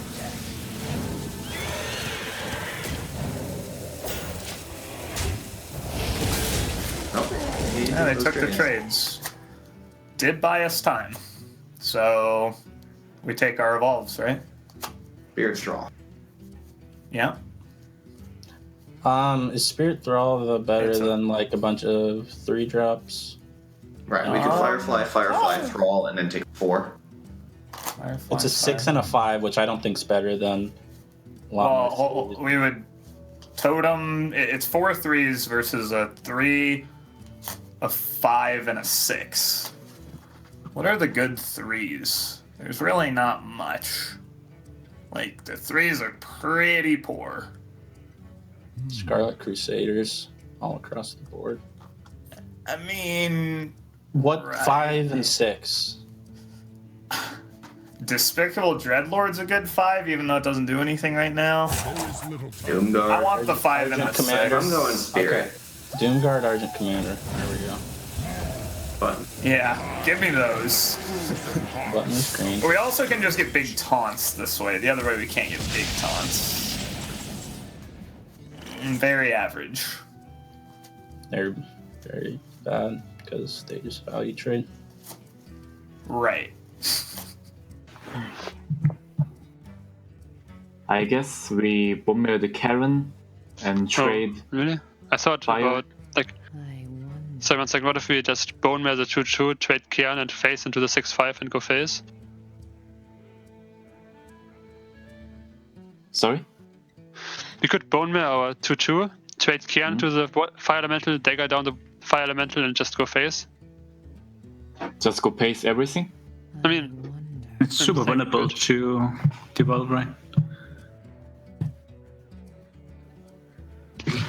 There's not like been any good devolve. So, like, but I still think we bone mare our 2-2. You can still trade everything if you want to. You can still trade everything if you want, but yeah.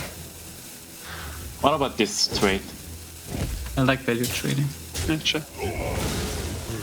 Just because like Koi mentioned earlier that he was concerned about like trading too much, so I want to like say we could go face. I don't know how it's gotten to this point, but Team Love You Lots is completely screwed. Yeah. They're just the cavalry there's no way to beat around the bush. They're dead.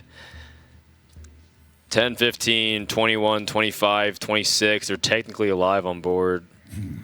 And by that notion, they should, in all sportsmanship, play it out. I mean, they are still pretty bone-mared. Ooh, I like that. Little Firefly that could.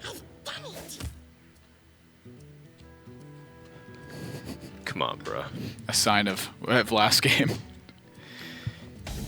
I think Zalae's body language says it all. He looks quite jubilant.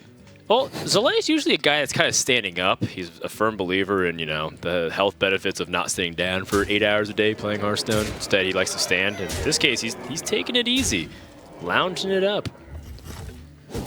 He's sitting down, a rarity for many loyal Zalae fans. Well, I think that there's no way out. I'm trying to think of just the absolute miracle draw, and there's just not one that's coming to my head. And that would mean that Game 6 is going to Planet Odd. I mean, it's one of those things where even if Zalae could pick out a card from the collection, it'd have to be Yogg-Saron, and it'd have to do like ridiculous Pyroblast to the face type of things. And usually that just means that there's just absolutely zero way for them to win. That would be quite the tech, though. Imagine just putting Yogg-Saron in your Shaman deck. It'd be for like 3 right now.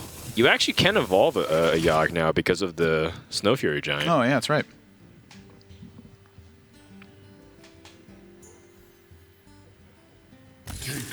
There we go. Planet Odd, 4-2 lead. They have broken serve with their Tempo Rogue. Yeah. And are 2 games away from clinching a decisive week number 6 here. And that decisive week 6 is very important to their tiebreaker score. That's right. Planet Odd would be 3-3, evening it up and putting a 6-way tie for second place, which is kind of what you want to see for a dramatic Week 7 finish. One of the worst things that could happen, at least for entertainment's perspective, is Week 7 matches not even mattering if one group of teams is so far ahead of another. Yeah, all the players are incentivized to still try as hard as they can, as there's, I believe, differentials between from 1st through 8th as far as prizing is concerned, but that standing is just nuts how it's come up in the middle. And for Team Love You Lots, it's actually quite important that they closed a series decisively. Say they drop this week and then next week it's a close match, that could put their tiebreakers in danger as well. Yeah, but if we can agree on one thing, is that Team Liquid is doing very well. 8 games, +8 is a very good score to separate yourself from the pack. Oh, yeah. And Devil Storm is exactly the opposite side of the pendulum. They're at -9. Definitely not good. But for everyone else in the middle, it is quite the struggle. It's Team Liquid in first and everyone else in second. And now Muzzy, the lone pilot for Team Love You Lots. He's got to get the job done with Rogue and Warrior. He's got one good deck to do it. Rogue is definitely a powerful deck, and its win rate is climbing this week. It seems like Rogue's definitely pulling its weight, getting a couple of wins in a row for multiple teams. And now we get to see if Muzzy can add to that by first taking down his opponent's Rogue. Or perhaps Team LUL decide to mix things up with their own Warrior of some kind. Yeah, I'm curious. I mean, Warrior has a lot of different art types it can be. But I would imagine that Taunt Warrior or some sort of N'Zoth Warrior just makes sense for the way their lineup's panned out. That being said, they did just queue up Shaman into Rogue rather than like a strong defensive Warrior deck. So I think this is quite troubling. I mean, ideally, they queued up their best matchup into Rogue, and it lost. So what's their second best? And then what's their third best? Ugh. I don't know. That sounds really tough. Team Love You Lots, they're in bad shape. It's not over yet. I mean, I've been playing pretty much the 2 decks I play the most right now on ladder. I don't have too much time these days, but the 2 I've been playing most is Rogue and Shaman. And when I do lose a lot with Shaman, I just feel like Rogue can beat anything, and a lot of times find ways to set up opportunities to win, even if you feel like you're out of the game. Yeah. And a large part has to do with the fact that it's so explosive. It definitely has those openers. Right. It has unbeatable. Sometimes it has unbeatable hands with Kel'Seth, or even just like a very good curve into Scalebane. And then sometimes you just have ways to extend the range of your deck because you have things like Bone Mare to really give you longevity into the mid-game stages of the game. That being said, Team Love You Lots has the worst win rate with Rogue throughout Trinity Series thus far. For now. Yeah. They've mixed it up a lot. I mean, they've played very early game defensive versions. They've played the Blaze Caller versions with the Tolvir Stone Shapers. It just hasn't really gone their way. They haven't really gotten anything rolling with that deck. I mean, you also made a comment that you feel like people have, in Trinity Series specifically, and also just the general populace, have actually been playing Rogue suboptimally. I do agree with that. Yeah, and and to be fair, it's a very hard deck for relative to its normal other tempo cousin decks. Right, a lot of other tempo decks are fairly straightforward.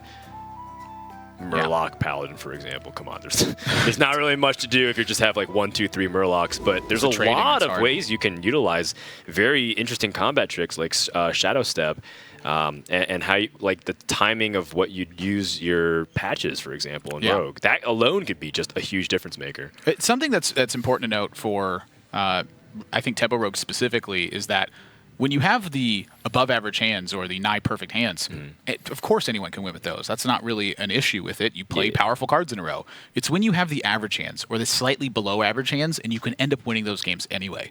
That's really, to me, the mark of players who play aggressive decks very well, is they know what to do when their hand is less than ideal.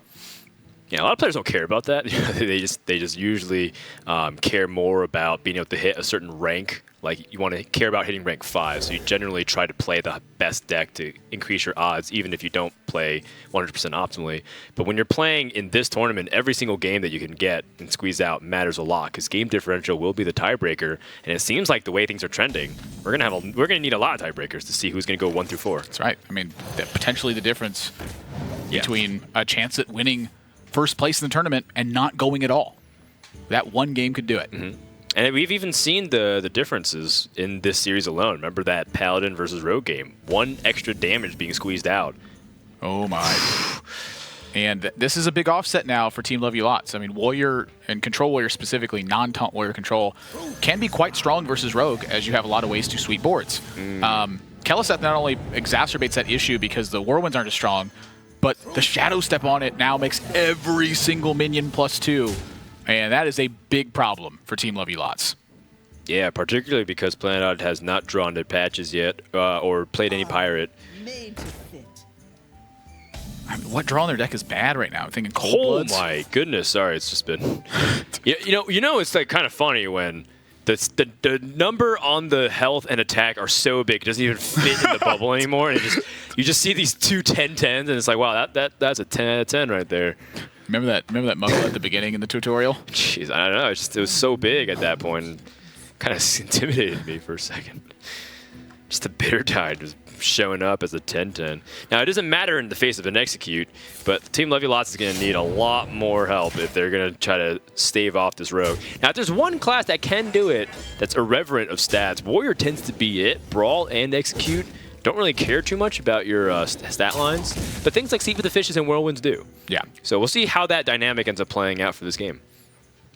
I think a lot of it depends on if Planet Odd keeps picking up their big ones. You know, if they draw a bunch of Fireflies, they draw Swashbucklers and stuff, that could be a problem. But if they draw, you know, their SI7 agents and their captains, I think they're in quite a favorable spot.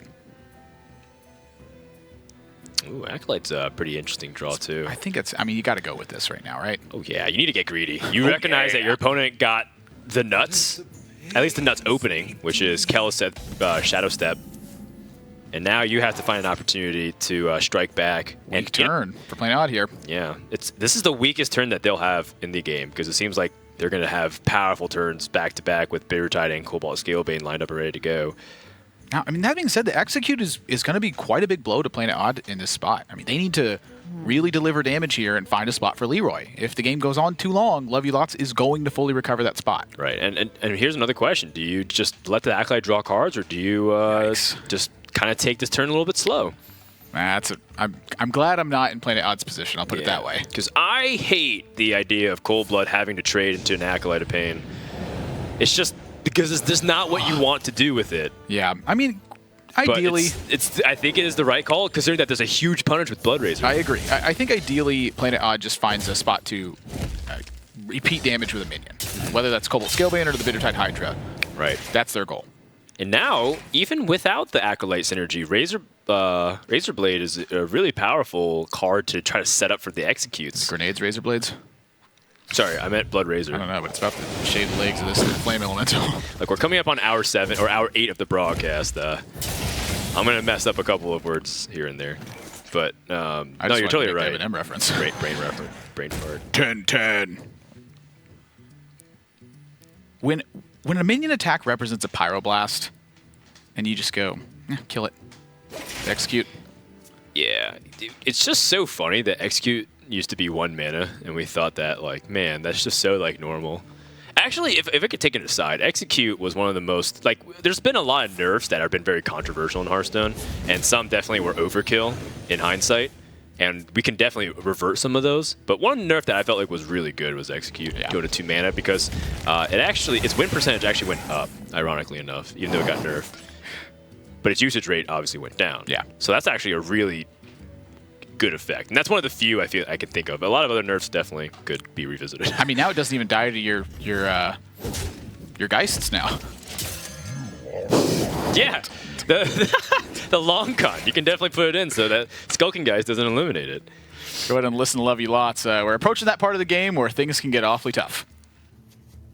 Looks good to me.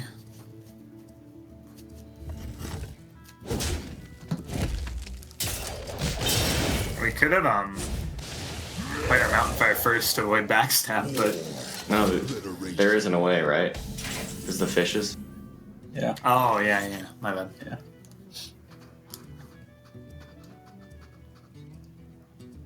I thought we could kill her on 4-3 and look really stupid. That's always a play, Zlay. Jeez. It's an option. Stop shutting down my creativity. Bone Marrow. Huh. We could Direhorn. Well, we could man up and kill it. Yeah, but I'm thinking if we... I'd rather kill it later. If we Direhorn, they trade or something, then we can Garrosh. Well, they can Vile Spine and hit us in the face. That's what I'm thinking. I want to man up and kill it, personally. We go to 20. We have a shield block, a taunt. We have an insane weapon up. Okay, so if we play, like... We play Hatchling. Armor? That's all I'm saying. Well, you can slam it, but... We could slam Hatchling if they Vile Spine it, and we Garrosh and hit the Vile Spine. Yeah, I see what if you're saying. Slam, all we have to do is draw 1 day. Yeah. Slam is okay. So you want to slam? Yeah, no, I see it. I want to slam the 7/7. I'm just thinking if they Bone Marrow the Bone Marrow. Like, that's my thought. Yeah. But they're always going to Bone Marrow 1, I guess. So okay. Hold on. Slam the 7/7 this turn. Yes. That's what we're thinking. Okay.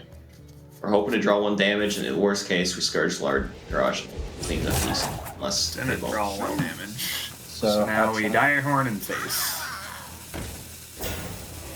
They Bone Marrow this. It's gonna go.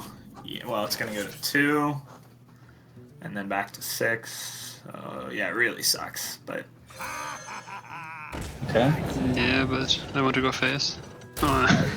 But we never backstep now, right? No, I want to wild spine and then go all face. Okay. Then go all face V-Dagger. Face. Ow. Okay. 7. Scourge. This is. So we Garrosh, punch the Swashbuckler, trade. Like we could. I mean, that's. Yeah. That's what I see.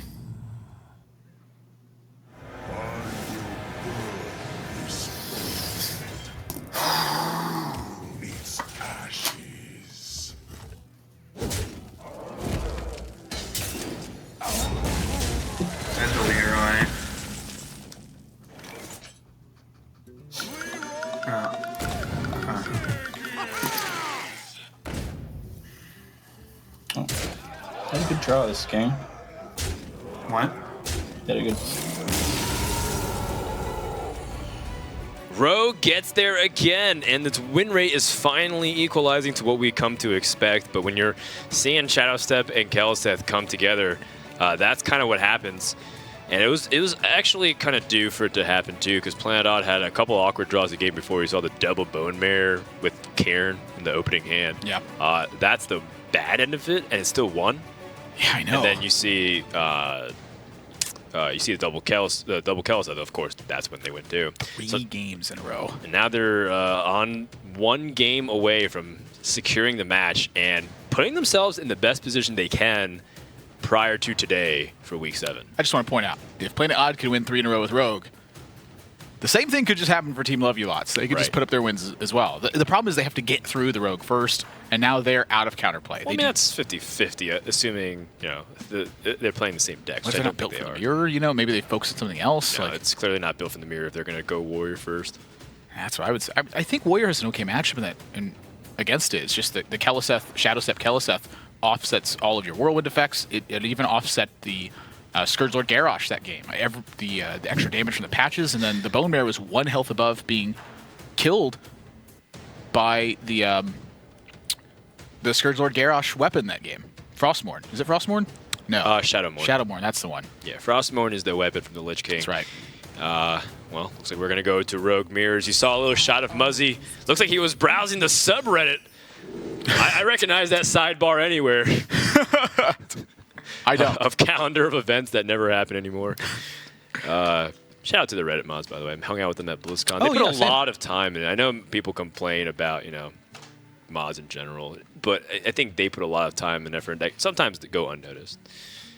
Yeah, and they're volunteers at the end of the day. Come on. Exactly. And that was, to me, was the big thing. It's like, geez, what else do you want them to do? Speaking to them at BlizzCon, they were just so passionate about building out a spot to where you could just share information, and you can read funny posts, and you can share your experiences with other people. Yeah, that's really allow you to whine for the time about how expensive each expansion is. Yeah, and there's a lot more moderation, but in general, they definitely are very hands off, which is, or I guess like let people speak their minds and debate stuff. Anyways, going back into Rogue versus Rogue, we have Team Love You Lots on their last life here. And if they lose this, that is it for the series. We finally get to the finish line. So not only will Planet Odd be able to convincingly take a series and add to their game score count and even it up for 6 teams, Admirable might make his check-in time for Southwest. Yeah, I'll be fine. I'll be fine. A-list. That's right. Admiral's on the A-list. I mean, I fly like every week. Yeah, that is a requirement to get him in here. It's a good start for Planet Odd. Now, Coin really does offset a lot of stuff, but I think this is the kind of opening draw for Planet Odd that can be troublesome for Love You Lots. It's just lots of early stuff, and one big tempo spell could completely change the landscape here. Yeah, but I do think that Tar Creeper is at its best specifically in this spot when you're trying to go for early game board storm. And look at the assortment of 3-mana cards. You're talking about a sampler size. This is exactly what you want to see. It's kind of got a little bit of everything. Yeah, I wonder if they're playing counterfeit coin ever with this many 3-drops in here. Because going first and being able to play a turn 2 3-drop and then a 3-drop right afterwards is quite an impactful thing. I always thought the coin was in there to emulate the Vile Spine turns. But something I noticed is that almost every single rogue that plays counterfeit coin has an extra 3-drop somewhere. Well, you have to account for what's your best, your opponent's best 3-mana play. So usually it's just straight up South Sea Captain because it's 5 stats or 5 of stats, and then you try to answer your opponent with your own 3-mana play. So South Sea Captain on their own initiative is good. So I was thinking either Tar Creeper or Van Cleave. Tar Creeper just introduces the best roadblock to the patches, which is probably the biggest reason why I liked it. Thing about it is the Edwin is the most situational card in hand right now. Okay, I like that. It presents a very similar effect to the Tar Creeper, which it's going to require attention to protect the captain here. So I quite like the Van Cleave. Yeah, no, you're completely right. And also it leaves a 1/2 for the patches to trade into as well. That's right. So that's a very good spot from Love You Lots. And now they have an upside of something even better. But at the same time, again, squeezing out every single bit of damage is going to be important. So maybe Love You Lots takes it slower and doesn't sub to the captain this turn. Yeah, I mean, the captain is just so good, right? It's really good, but it also has the same relevance next turn. And then you could develop, say, Shaku instead. This backstab, I think, is reserved for the Vile Spine Slayer. you're given right. this situation right here. Completely tunneled in on the backstab this turn, and the Vilespine Slayer sitting there in the shadows as well. I mean, this is an example. Zero off the Swashbuckler! That's a card you sometimes just play in this deck. True. I do think that's going to sit in it's going to be on the bench for the Cobalt Scale Banes, but it's definitely a good backup. Yeah, let's go ahead and listen to Team Love You Lots. We're approaching those key turn 5s where they want to take control. So they have Hydra and they have Scalebane. Backstab Vilespine is nutty against both. The Shaku. So say you want to play it into Bone Mare. Okay. Yeah. Shaku's better and say what? Go ahead. What I dislike about Tar Creepers, if they want to go like backstab, I don't have a belt. I was worried about backstab Scalebane. It doesn't really make I don't sense. think they have stuff like that. Yeah, no.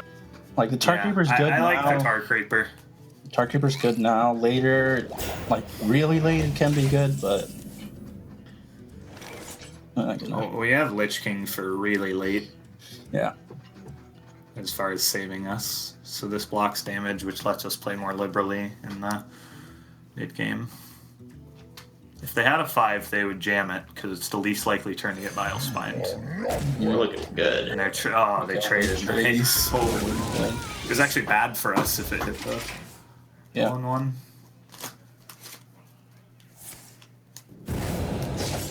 All right.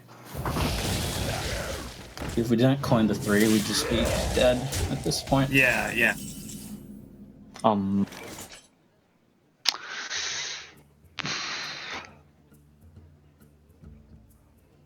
What's the fray here? What about deck and Scalebane pass, not attack? Nah, probably not. Probably a Scalebane pass. Yeah. Yeah, we never Slayer here, right?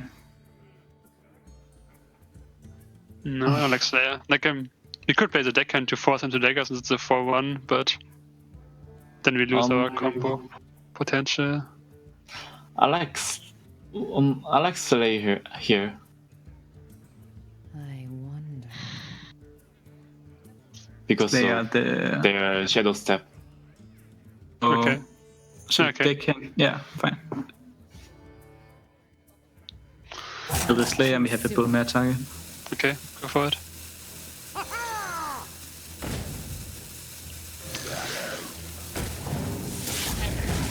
So they're gonna get a Bone Mare.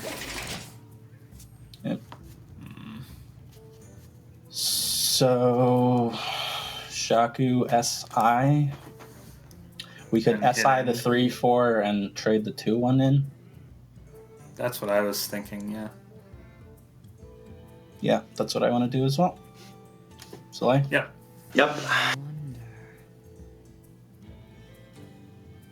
Next turn we can kill the Bone Mare target if it has to trade into our Tar Creeper. Yep.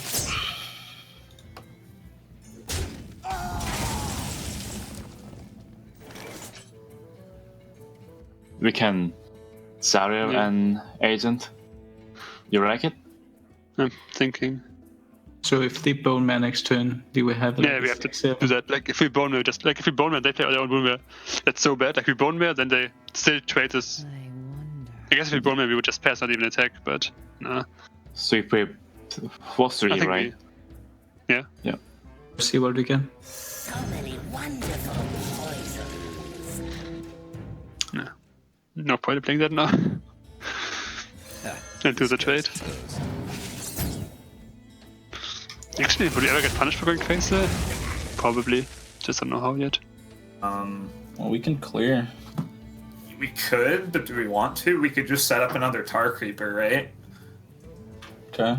Firefly, SI, Tar Creeper, go fit. Well, in that case, we would go face first, obviously. I actually do like that a lot. I like that more. Like, the Shaku is annoying. Okay. He was in this box. It's an Aya. Not bad. Alright, so how do you want me to position around, like, stuff? So Tar Creeper far right, Firefly to the left of Shaku, and SI far left? It's just Betrayal, right? Yeah. So that's... Yep. So this goes here. Tar Creeper far right. Okay. So they're down to 1 Valspine, so Lich King could be pretty powerful. Right.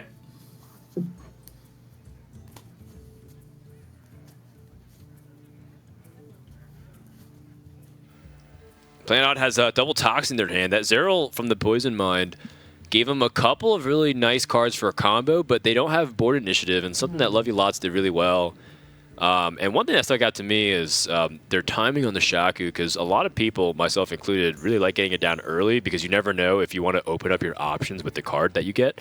But it seemed like they were timing it to threaten Bone Mare and really make Planet Odd change their game plan, because obviously they want a Bone Mare. Yeah. So when you have like a stealth minion on 6 or a sticky minion like Karen, it significantly impacts your opponent's decision making. That's a really cool lesson I learned. Yeah, I mean, I was about to say, pro tip for everyone at home who plays Shaku. Time it for the right matchup. Right. Against Rogue Mirror matches, that means into their Bone Mirror turn. It's something that is very subtle. And they had the luxury of doing that. Sometimes you don't, because it's turn 3, the only card you have in your hand is Shaku. Yeah, play it. This is an interesting turn. I actually don't think that they're supposed to attack into this Tar Creeper. I think this is a liability to attack it. Wow. Oh my gosh, a huge draw for Love You Lots. And I think that's gonna crack this game wide open. I don't think, I mean, it's beyond cracked open thing. I think this one's they're stick a fork in them, they're done. They've begun the feast. Yeah, they're toast. That's funny to me. However, the dagger does represent a kill onto the Bone Mare, so yeah, just clear the board, and how does Planet Odd come back?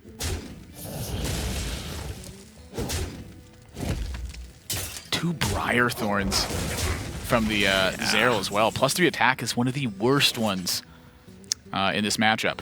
Well, and just in this situation, if you have a lot of small things on the board, like Fireflies, even have a Tar Creeper, sticking a Briar Thorn is actually really useful.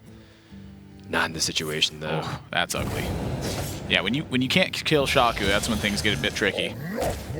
So here we go. It's the Edwin. Yeah, and honestly, this is still a pretty big board. 8-5 and an 8-8. That's a heck of a turn, but this is all in for Planet Odd, and if they can't make this work, that's it. Yeah, make that an 11-8, by the way. Sorry, you're right. It's a ton of stats. Oh. 32. Stuff to get in the way. Let's go ahead and listen to Lovey Lots and hear how they're feeling about this attack. Hush it up. Got Huckster. So now Shaku can attack. Do we want to kill the... I mean, I want to play the Lich King because they need to rip Vile Spine, right? Yeah, so and I probably want to kill that 8-5, I think. Yeah, so Shaku first. Venom weapon. Oh, actually, well, I still think I like Lich King, but I don't. You want to Envenom Chinging? Mm-hmm. Yes. Okay. Choose soon. Yeah. Yeah, I mean they are just out of stuff, so. I think their one way would be to Lucker Sack a Vile Spine Vile here, Spine. and if we play Lich King... Well, we would still be able to Envenom, do the same thing next yes, turn. Yes, we'd lose a Tar Creeper. We'd lose a Tar Creeper, I see, yeah. Well, we win this game convincingly without even... Well, they can have, like, Lich King or something crazy, right? No. Good. Yeah. So do you want Lich King or Aya? We can play out the Aya and the Huckster, right? We don't have to show the thing. Yeah, that's what I was thinking. It's important, sort of. So, Huckster, Aya, Cold Blood. The 1/1. The 1/1. You want to do the Tar Creeper? Nah, I like the 1/1 and just go all face. Sound good?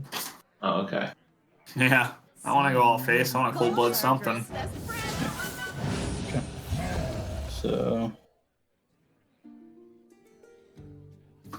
Oh, we haven't shown Cold Blood, actually. I mean, a lot of people run it, but... I'm gonna play it. Yeah, that's fine.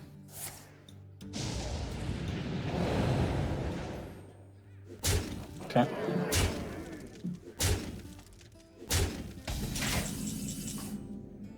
I give up.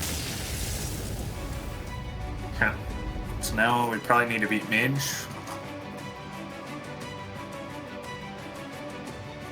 Team Love You Lots fighting for the tiebreakers. They kind of resigned the fact that maybe they have to face their hardest deck yet. However, it's never over till it's over, and there's definitely chances for comebacks, especially if you're able to have a decent draw every game. And we also know the explosive potential of Keleseth. So Team LUL gets a very crucial victory. And if they go in and win one more and drop, then going down 6-4 is a lot better than 6-2. I mean, it just helps you improve your tiebreaker that much more. Yeah, the tiebreaker is still an important pass for them. Something else to note is that Shaku always offers that very strong potential to just grab an extra card and also present the tempo threat. Again, the timing of that card is super paramount. If your opponent can't kill it and you can get another priority threat alongside of it, that's when your opponent can really struggle, is you have the Shaku threatening value or you have another bigger minion threatening a lot of damage. All right, well, its score is currently 6-3 in Game 10 that will be coming up shortly. When we return, we'll find out whether or not Planet Odd can close out the series or will Team Love You Lots keep it going.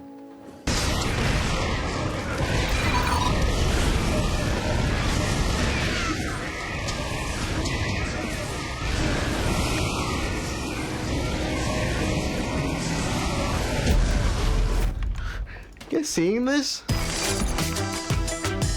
Game, record, and stream without compromise. Only on Intel Core i7.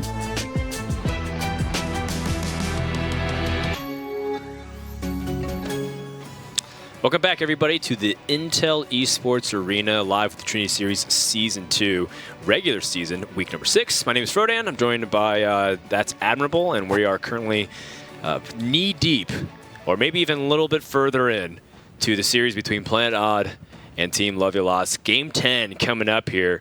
What will Planet Odd choose to kill the Rogue with? Mage has been a very popular choice, and if we're in Planet Odd's position, we want the best deck possible to keep the tiebreaker as low as we can for the other team.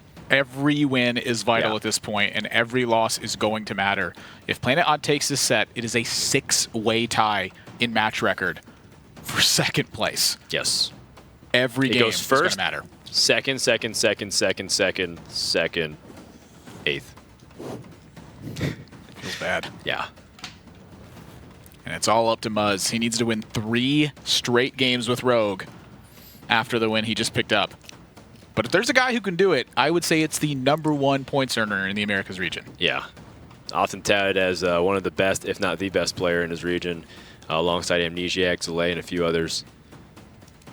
Yeah. Planet Odd, of course, has the spring champion on your screen. It is Hoy from Denmark.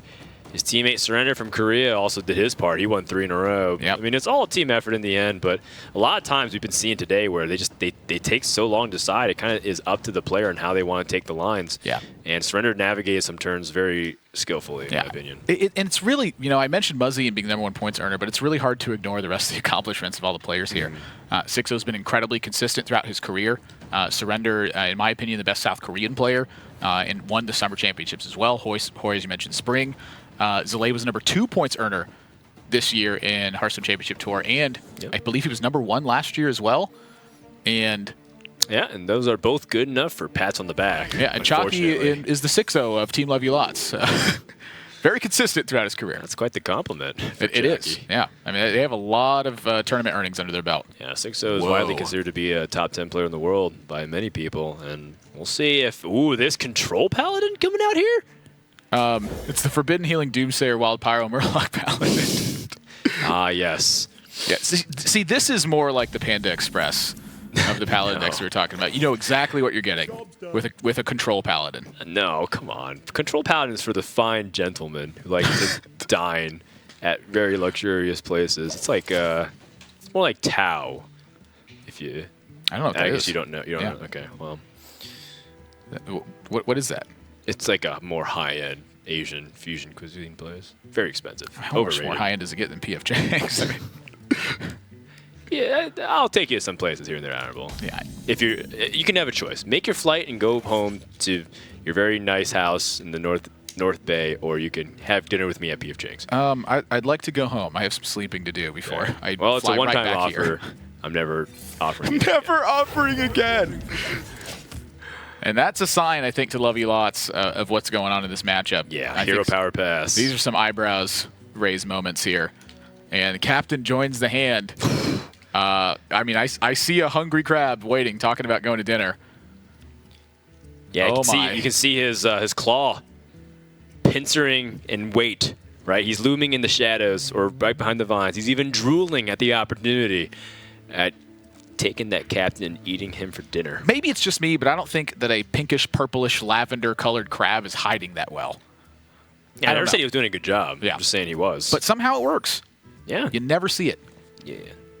Do you think this Galaka Craw is a lefty? Ooh, I mean, that's a big left claw. Supposedly, if you do a lot of manual labor, whatever hand you're dominant with is the smaller one because of all the stress and the tension. So if you're right-handed, your right hand tends to be smaller than your left hand. Is that true? Just slightly, very slightly. Oh, you're right, actually. I'm comparing my hands right now. Just slightly. It's just like one of those interesting things. I learned that in Sherlock. Sherlock would never lie to me. 6-6 Van Cleave coming out here from Love You Lost to Tempo. The Paladin, if they don't have the Elder Peacekeeper, they can't answer it immediately. Well, yeah, you can tank it. It's just I said answered easily. 18 damage. Yeah, this can get awfully painful for Planet Odd. Yeah, double weapon draw is not what you want to be seeing early on. The Doomsayer can buy them some health and time, but it doesn't seem like it's going to go off. Yeah, I don't know if I'm in the business of using Holy Light at the moment, but maybe I am.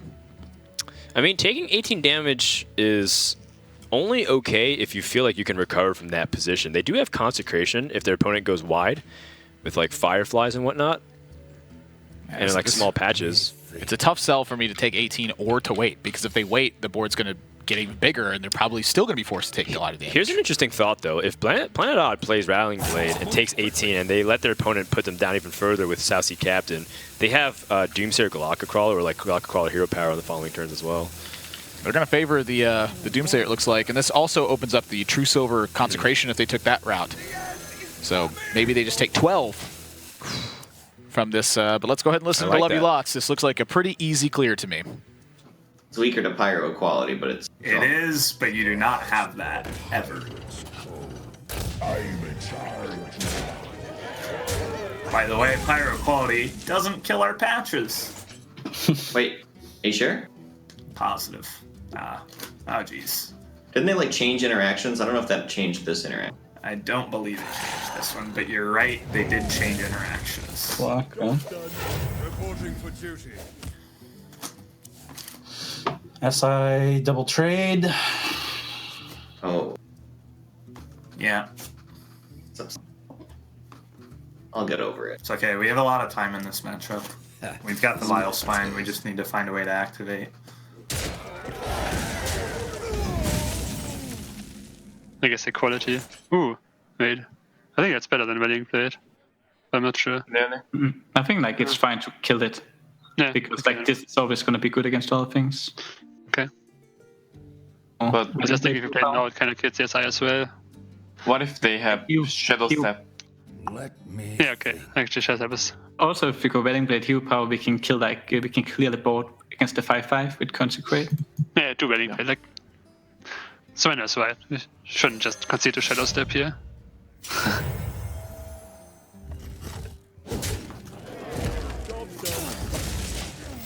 Reporting for duty. So, Scalebane. Scalebane trade?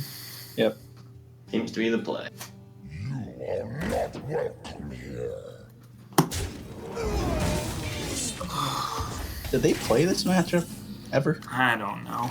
I mean, we're not out of the woods yet, obviously, but No, I'm not saying we are, but I'm saying we played this I'm like matchup. preemptively tilted that they queued this or put Galakas in the deck in the first place. I mean, I guess you run the Galakas. They're kind of just good right now, but it does not make the matchup good. I wonder. Consecrate. Like if you place like a 1-drop and play Wild Spinster, then we can Consecrate and Aldor the Wild Spine. the Bone Man.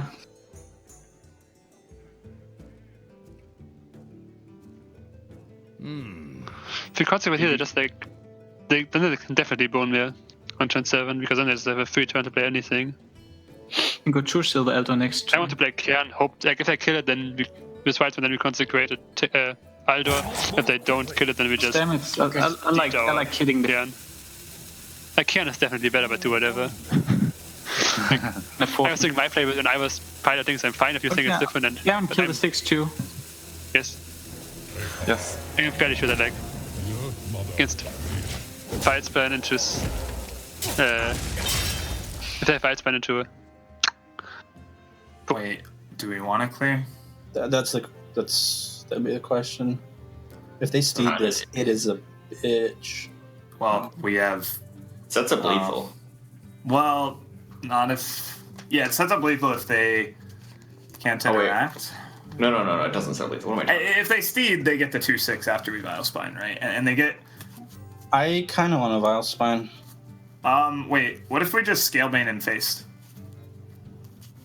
Why is Steed good then, right? We Dagger, Backstab, Vile Spine, hit them for 8, they go to 5.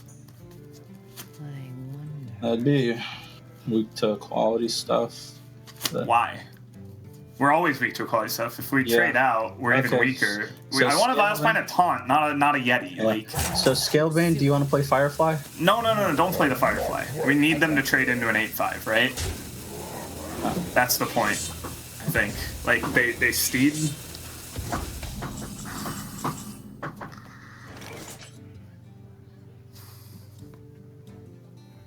Six. Oh, we could have.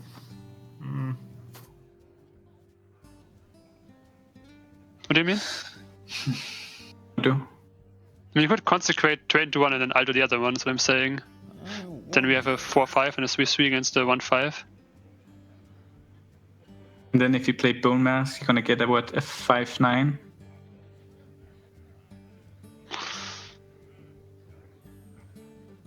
Then they get Trade. a 5/9, but then we can steed.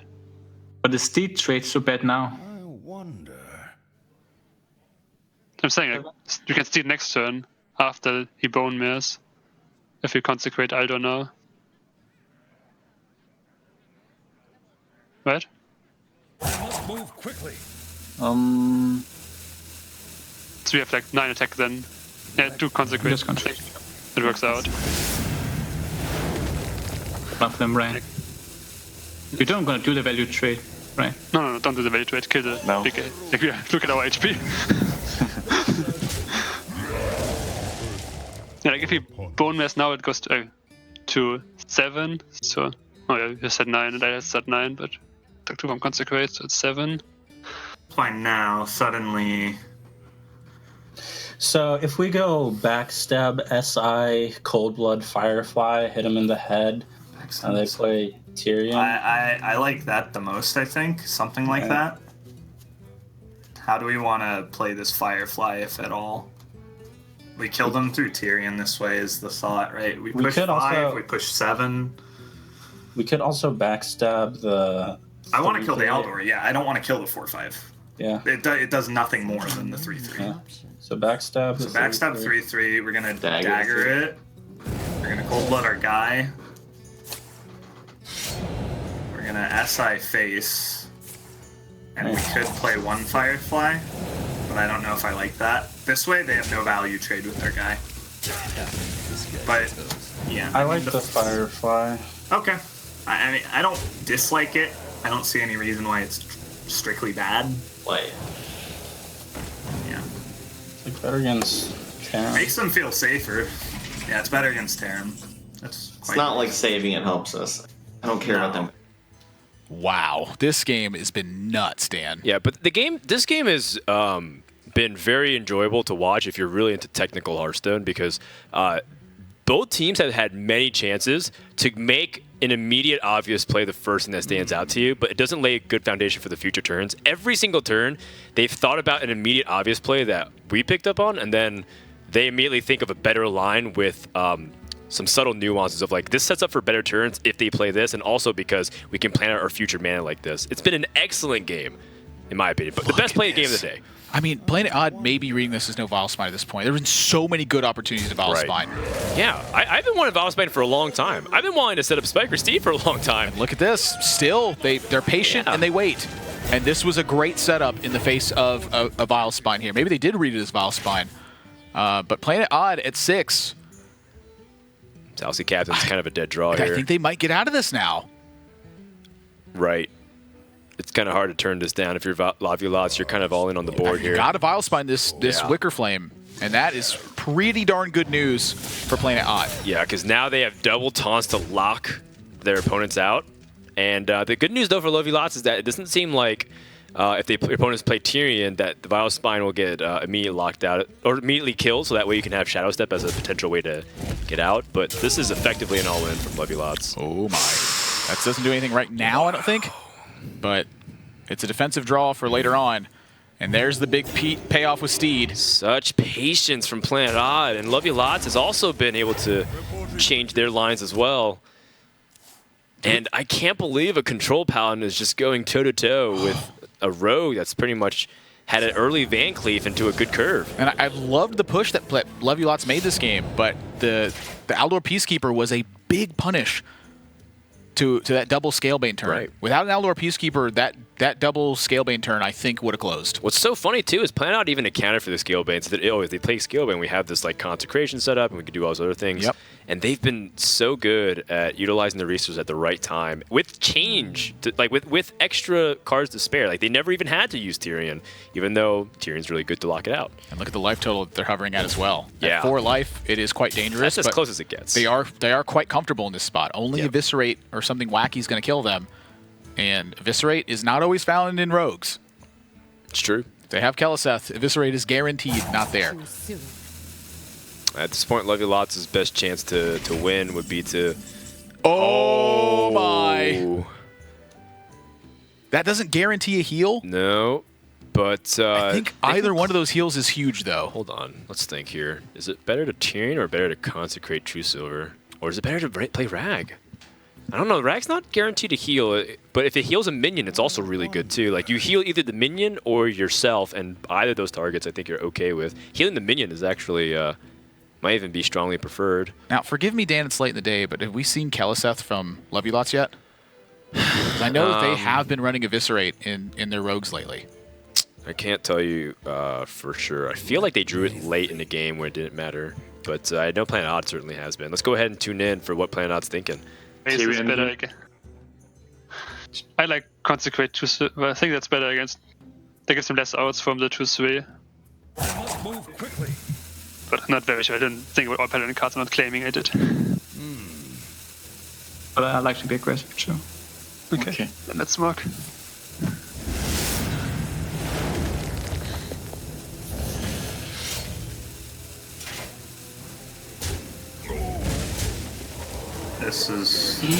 This is what I meant. Reporting for duty. I'm gonna need one of those taunts. Oh, I drew Cold Blood. So you Cold Blood the Shaku. You Flame Alley Cold Blood the Shaku and trade in. Right? Why? Dino size, kings, like stuff. We just need to know what we're doing. So right? We're always attacking and it's always hitting into a taunt, so. Hammer. Oh. He's one off. What? He's one off lethal. Oh. So, right. you want to hammer? If we I think we hammer the Stegodon. choose soon. Yeah. Slosh, quick. Play it. Trust yourself. Rogue's burning. Damn. Good reading.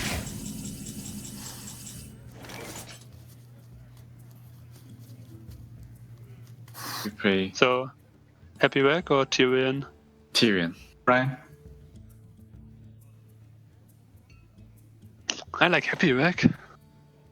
Like Happy Rack and trade everything. Sets up Liesel just with the 8/8, so he needs to kind of have a removal for that, and then Still have like another random card like D-Roid double damage. I don't know. no, but like that doesn't we kill just us because we can't break through the taunt. Then we never lose. I mean, how do we lose? Like, how do they break through the taunt if we? I guess. Okay. Play Tyrion if you want to. But we do lose too. How much do we trade? We trade everything, right? We trade Okay. everything. But if we trade everything, we can die to. Oh wait. We can die to Holy Verse. into like. We never bone play mare. around that. You need to get Holy Red and you need to draw Bone Mare. Yeah, so we never play around that. So we treat everything. I hope it happens.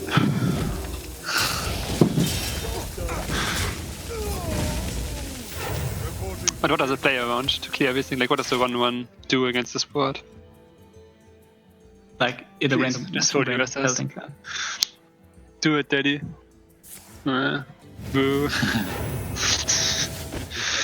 Time for a little blow. Yeah. So I'm not gonna do the interview. Okay, I'll just do it then. An immaculately played game will put the cherry on top for Planet Odd's cake of victory. That's right. 6-3 is a very strong score as well, leading into next week. This now puts a 6-way tie for second place in the standings as Planet Odd rides the Control Paladin to victory. Both teams. What a mix-up, you know? Like, we were expecting Mage, and even, like, Team Buffy Lots expected Mage. They're like, yeah, okay, so Mage we have to beat. They were really focused on that. And then Paladin comes out, and you can even hear the comms from Jockey saying, like, I can't believe that they would queue this, even expecting for them to be a good matchup. And yet, because of it, they're able to find their way out. But it was close. I mean, there was, like, this weird scenario where Hammer of Wrath could have maybe found some out for the Rogue. Yeah, I mean, the Swashbuckler, ideally for them, draws Holy Wrath, and then they see one of the biggest cost cards in their deck from that spot. The Karen, of course, was telling us off, as we saw later in the series. I believe it was preemptively tilted was the term Chalky used, though, when he saw that. And there you can see the standings. Next week is going to be lit. Planet Odd climbs into second place in the standings due to their game score. Yeah, Love You Lots is still in the top 4, but they have effectively bumped G2 down by a single game. How important is it that Love You Lots won an extra game in that series? Instead of going down 6-2, 6-3, they are in 4th place, but it's only for one more week. And also, on the other side of Virtus Pro, Complexity, G2 are all within striking distance as well. A win would put a big... actually, it's almost statistically likely that they just get through, right? If they just win. It's almost like everybody has to win and get through. Otherwise, Tempo Storm is playing for 5th and 6th. Yeah. If Tempo Storm won 6-0 next week, they'd have a 29 game score or a 32 loss record on there. So they would need everyone else, I think, to lose in abysmal fashion. I don't know exactly how the matchups look just yet. They need teams 1-3 to win convincingly, and they need to win 6-0. It's unlikely, but hey, we never know. Hearthstone. We're joined by Planet Odd 6-0 for a quick interview about his match. 6-0, how you doing, man? Doing fine. Like, the match went pretty smooth, I guess. Yeah, so you know, it was a lot of interesting twists. You know, what do you think of their Paladin deck that they brought? So like, we were thinking if it's like a good arena deck or not, but I wasn't sure because like we didn't know if like it would just die to to River Quack on curve. Like, doesn't just die to like a decent arena tempo curve. Like, I'm not sure. Like, we were not sure if it would be a good arena deck or not. Like, it would be too greedy for that. Well, I mean, you did lose to a good arena deck at some point, even though you returned the game, though. So, I mean, I think that arena deck can be bad in arena and still be good against control warrior. I don't think. Sure. So, Sixo, talk to us a little bit about how the team is feeling right now, because, I mean, you guys are coming off a lot of championships and a lot of expectations. Now you guys are in second place, but it's still kind of like tense because everybody's effectively tied in record. Do you guys feel like this is something you expected, or are you guys hoping for more? I think that we're like the strongest team, just like looking at the players. Like, I'm not going to try to hide that. I think we were quite likely to make top 4. But near the first weeks with some issues with communication and also some bad draws, so we went 1-3 at the start. Didn't really lose hope, but yeah, I didn't really expect us to lose more matches after that. Is communication, you feel, really changed in you guys' team coming into the Trinity Series? Because, like you said, the 1-3 start was, I think, no one expected that. I think it's not that unexpected since like a lot of decks in Hearthstone right now are kind of curvy since like the combo decks are banned, so I don't think the skill edge is that big after the bans in the current format. But yeah, the communication definitely got better. It's like when we have a disagreement, I just call the play last second to make sure there's like no miscommunication in the end. So I guess we improved, but I also think that like going 1-3 isn't that far off the charts. Yeah, I mean, now you guys are in good position to make it top 4 with a convincing win next week as well. They asked me for no more questions. I do want to ask one more, though. Was it your idea for Hemet Jungle Hunter in the Shaman deck? Yes, just saw that like Baize was playing the 4-2, what's it, Crit Master, I think, for card draw. That's how like, obviously a 6-mana 6/6 is bad, but I think a 4-mana 4-2 is worse, and it kind of works the same. I think it's even better, the effect, because you just don't need card draws. Like, after the Hamlet, you just keep drawing like stuff to use your mana with. So I think for Shaman, either you play no card draw or you play Hamlet. I don't think any other card draw is better than Hamlet. Whoa, interesting. Very, very interesting. I hope you're right, because that'd be really cool to see a mix-up. But anyways, thanks for your time, and congrats on the win, and good luck in Week 7. Thanks. All right, so that wraps it up for Week 6, and what a marathon it was. Definitely our longest broadcast in record. That was definitely a fun day. We saw a lot of control decks battling back and forth, and Planet Odd takes a crucial victory. Yeah, and there you can see the next week that's coming up. G2 Esports going to be taking on Virtus Pro, Love You Lots against Tempo Storm, Misfits versus Planet Odd, and Complexity versus Team Liquid. Complexity at this time last year was in the middle of the pack, and they had a chance to just barely squeak into that top 4 where they won the whole thing. This year, if they're going to win, they need a decisive win in week number 7. Yeah, I mean, the theme of it is like win or go home for a lot of these teams. I think Team Liquid's in a comfortable enough spot that even if they lose 0-6, they'd still be in a pretty good position to advance, depending on how Virtus Pro, G2, and Complexity do. Well, either Misfits or Planet Odd is going to lose next week. Right. So one of them is not coming. That's right. Most likely. That's also going to be interesting. Whew. Week 7 will be pretty fun, and me and you will be back casting it again. Woo! I like to hear that. Before we wrap up the show, we also want to give a big shout out to our sponsors who helped bring this Trinity Series production together. So thank you to Intel, ESL, and Twitch, as well as the viewers. I think a lot of people stuck from the beginning of the show, spamming stuff in chat, also kind of watching along, hashtagging on social media. We've been really appreciative, but we are done for Week 6. I hope you guys enjoyed the broadcast. Any last words, Admirable? I was going to thank people who stuck around the entire time as well. I mean, this was a marathon of a day, and the games today literally what I said. Were also incredible. Yeah, I'm just literally echoing what you said, because you took the words right out of my head. Thanks for sticking around too, Admiral. Yeah, you're welcome. I needed to jet because my flight's soon, but That's right. In fact, we should end this broadcast right now then. So thanks for everyone who's watched. This has been Week 6 of Trinity Series. We see you back next week at Wednesday, 10 a.m. Pacific, here on twitch.tv/ESL_Hearthstone for more Hearthstone action.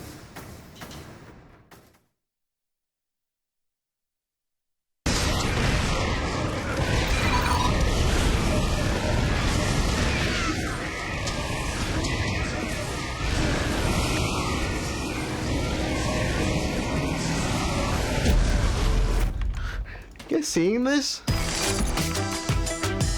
Game, record, and stream without compromise.